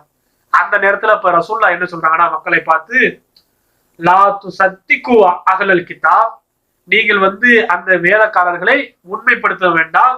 வலா துகத்திபுஹும், அவங்களை நீங்கள் பொய்யர் என்று சொல்லிவிட வேண்டாம். ஃபகூலு, நீங்கள் சொல்லிவிடுங்கள், ஆமன்னா பில்லாஹி வமா உன்சில இலைனா வமா உன்சில இலைக்கும், எங்களுக்கு அருளப்பட்டதையும் உங்களுக்கு அருளப்பட்டதையும் நாங்கள் நம்புகிறோம். அப்படித்தான் முடிஞ்சு வச்சு. ஒரே வார்த்தை. இதுதான் ஜாமிஉல் கரீம் வாங்கல ரசூலுல்லாஹ்வுக்கு சுருங்க சொல்லி விளங்க வைப்பாரு. அழகா ஒரு வரியில வார்த்தை முடிஞ்சு வச்சு. நமக்கு என்ன நிலைப்பாடுன்னு கேட்டீங்கன்னா, வேதக்காரன் சொல்றத நீ உண்மைன்னு சொல்லாத, பொய்ன்னு சொல்லாத. அதுல சில விஷயம் கூட அல்லாஹ் சொன்னது கூட இருந்துட்டு போயிடும், சில விஷயம் பொய்யா கூட இருக்கும். அது நமக்கு தேவையில்லை. நீங்க வேதக்காரர்களை எந்த லெவல்ல அணுகிறது? அல்லாஹ்வுடைய தூதரை விட ஒரு குஸ்வத்துல் ஹஸனா இருக்குமா? அப்படிப்பட்ட அழகான முன்மாதிரியை சொல்லிட்டாங்க. நீங்க என்ன சொல்லணும்னா, ஃபகூலு, நீங்க சொல்லுங்க, ஆமன்னா பில்லாஹி வமா உன்சில இலைனா வமா உன்சில இலைக்கும், எங்களுக்கு அருளப்பட்டதையும் உங்களுக்கு அருளப்பட்டதையும் நம்புகிறோம். அப்படிதான் முடிஞ்சு வச்சு. அப்ப அல்லாஹ் எங்களுக்கு என்னத்தை அருளானோ அதை நாங்க நம்புறோம். உங்களுக்கு ஏதாவது அல்லாஹ் அருள் இருப்பானே, தௌராத் இன்ஜில்னு, அதை நாங்க நம்புறோம். நீ சொல்றதை நம்ப மாட்டோம். அப்படிதான் விஷயம். அப்ப இந்த லெவலோட நிப்பாட்டி கொள்வதுதான் சிறந்தது. ரசூலுல்லாஹ் ஒரு பாதையில 80 கிலோமீட்டர்ல போங்கன்னு ரூட்டை காமிச்சாங்கன்னா அந்த 80ல தான் போகணும். என்ன ரசூலுல்லாஹ் 80ல போறீங்க, ரோடு சும்மான கிடக்கு, நான் முறுக்கிக்கிட்டு நான் 120ல போவேன்ட்டு போனா முட்டிக்கிட்டு சாக வேண்டியதுதான். அதனால என்ன சொன்னாங்களோ ரசூலுல்லாஹ் அந்த லெவலில் நின்றுக்கிறீங்க. அப்ப இவ்வளவுதான் ரசூலுல்லாஹ் சொன்னாங்க. இது அழகா அதே இந்த 7363ல இப்னு அப்பாஸ் ரலியல்லாஹு அன்ஹு அறிவிக்கிறாங்க. மக்களுக்கு சொல்றாங்க, உங்களுக்கு என்னப்பா பிரச்சனை? கலப்படமான ஒரு புத்தகத்தை தூக்கி படிச்சுக்கிட்டு இருக்கிறீங்க, அதுக்கு வேதக்காரன் போய் கேட்டுக்கிட்டு இருக்கிறீங்க. நமக்கு கொடுக்கப்பட்ட, முகமது நபிக்கு கொடுக்கப்பட்ட வேதம் புதியது, பரிசுத்தமானது, கலப்படமற்றது, அல்லாஹ்வுடைய வார்த்தை. இப்படி பரிசுத்தமான புஸ்தகம் இருக்கும் போது இதை விட்டு வேதக்காரன் போய் என்னத்தை நீங்க கேட்டு என்னத்தை அள்ளி கட்ட போறீங்க அப்படின்னு இப்னு அப்பாஸ் கேட்கிறாங்க. அதையே தான் மக்களுக்கு நம்ம சொல்றோம். அதனால இதை மிஞ்சி, நம்ம இடத்துல இருக்கிற குர்ஆனை மிஞ்சி அல்லாஹ்வுடைய வார்த்தையை தேடி எல்லாம் பிடிக்க வேண்டியதில்லை. அல்லாஹ் நமக்கு கொடுக்கப்பட்ட கிதாப் என்பது குர்ஆன் என்பது கியாமத்து நாள் வரைக்கும் ஒரு மனிதனை நேர்வழியில செலுத்தும். அந்த வசனத்துல சொல்றானா அல்லாஹ், ஹுதல்லின் நாஸ், மக்களுக்கான நேர்வழி. இது ஃபுர்கான், நன்மை தீமையை பிரித்து காட்டும். குர்ஆனை படித்தாலே மறுமையில வெற்றி பெற்று விடலாம். பைபிளை படித்தால் வழிகேட்டில போய் தான் நிப்பாட்டும். சூப்பர் முஸ்லிமுக்கு இதை ஒரு அறிவுரையாக சொல்லிக் கொண்டு, எந்த ஒரு புஸ்தகமும் தடை செய்யப்பட்டது அல்ல. இந்த டாபிக்கே தப்பு. பைபிள் மார்க்க ஆதாரம் கிடையாது, அது கலப்படமானது. குர்ஆனும் ஹதீஸும் தான் மார்க்க ஆதாரம். இனி இதை கொண்டு நீங்கள் பேசுகிறதுக்கு நீங்கள் எடுத்து வைக்கும் போதுதான் நாங்கள் பதில் சொல்லவே முடியும். பைபிளை வைத்து நீங்கள் வைத்தீங்கன்னு சொன்னா அதை நாங்கள் ஆதாரமாக எடுக்க தேவையில்லை. எங்களுக்கு அதை எடுத்து ஆதாரம் எடுத்து நாங்க என்ன பண்ண போறோம்? அது என்ன இறைவனுடைய வார்த்தையா? இறைவனுடைய வார்த்தையும் மனித கைகளை விளையாடி கலப்படமாகி மிக்சிங்ல கிடக்கக்கூடிய ஒரு கலப்படமான ஒரு புத்தகத்தை நாங்கள் ஆதாரமாக எடுத்து வழிகட்டு நீங்கள் போற மாதிரி வழிகட்டில விழுவதற்கு நாங்களும் வழிகட்டு போக மாட்டோம். அப்ப இவ்வளவுதான் பைபிள் குறித்து முஸ்லிம்கள் என்ன நிலைப்பாடு இருக்க வேண்டும் என்றால், உலகத்திலே ஒரு புத்தகத்தை நீங்க எப்படி பார்ப்பீங்களோ அந்த மாதிரி பார்த்துட்டு போங்க. ஒரு சயின்ஸ் புக்கு, ஒரு பயாலஜி புக்கு, ஒரு மருத்துவம் சார்ந்த ஒரு புத்தகத்தை படிப்பீங்க, எவ்வளவு பொருளாதாரம் சார்ந்த ஒரு புத்தகம் படிப்பீங்க, பெரியாருடைய புத்தகங்களை படிப்பீங்க, கம்யூனிஸ்ட் புத்தகங்களை படிப்பீங்க, திருக்குறள் படிப்பீங்க, எவ்வளவு பொது அறிவு புத்தகங்கள் படிப்பீங்க.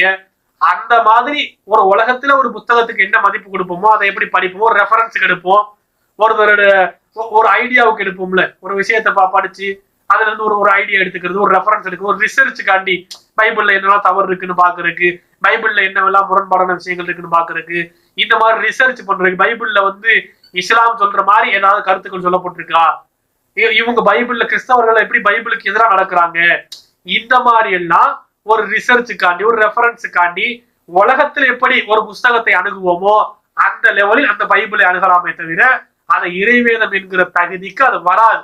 தௌராத்தையும் இன்ஜிலையும் நாங்கள் நம்புகிறோம், ஆனா தௌராதும் இன்ஜிலும் இந்த பைபிள் கிடையாது. இது வேற, மாசுபட்டது, கலப்படமானது, திருத்தி எழுதப்பட்டு விட்டது. பைபிள் அதே ரசூல்லா சொன்ன அதே வார்த்தையை சொல்லி இந்த உரையை நிறைவு செய்து கொள்கிறோம். எங்களுக்கும் உங்களுக்கும் அருளப்பட்டதை நம்புகிறோம். அவ்வளவுதான் எங்களுடைய நிலைப்பாடு என்பதுதான். ஒரு வரிதான், இது ஒரு மந்திர சொல்லாக நீங்கள் இது ஒண்ணு போதும், இது ஒன்றுதான் நம்முடைய நிலைப்பாடு என்பதை ஆணித்தரமாக ரசூல்லா காட்டி தந்த வழிமுறையை பின்பற்றி நாளை மறுமையிலே சொர்க்கம் செல்லக்கூடிய மக்களாக வல்ல ரஹ்மான் நம் அனைவரையும் ஆக்கி அருள் புரிவானாக. வாஹிருதவான அல்ஹம்துலில்லாஹி ரப்பில்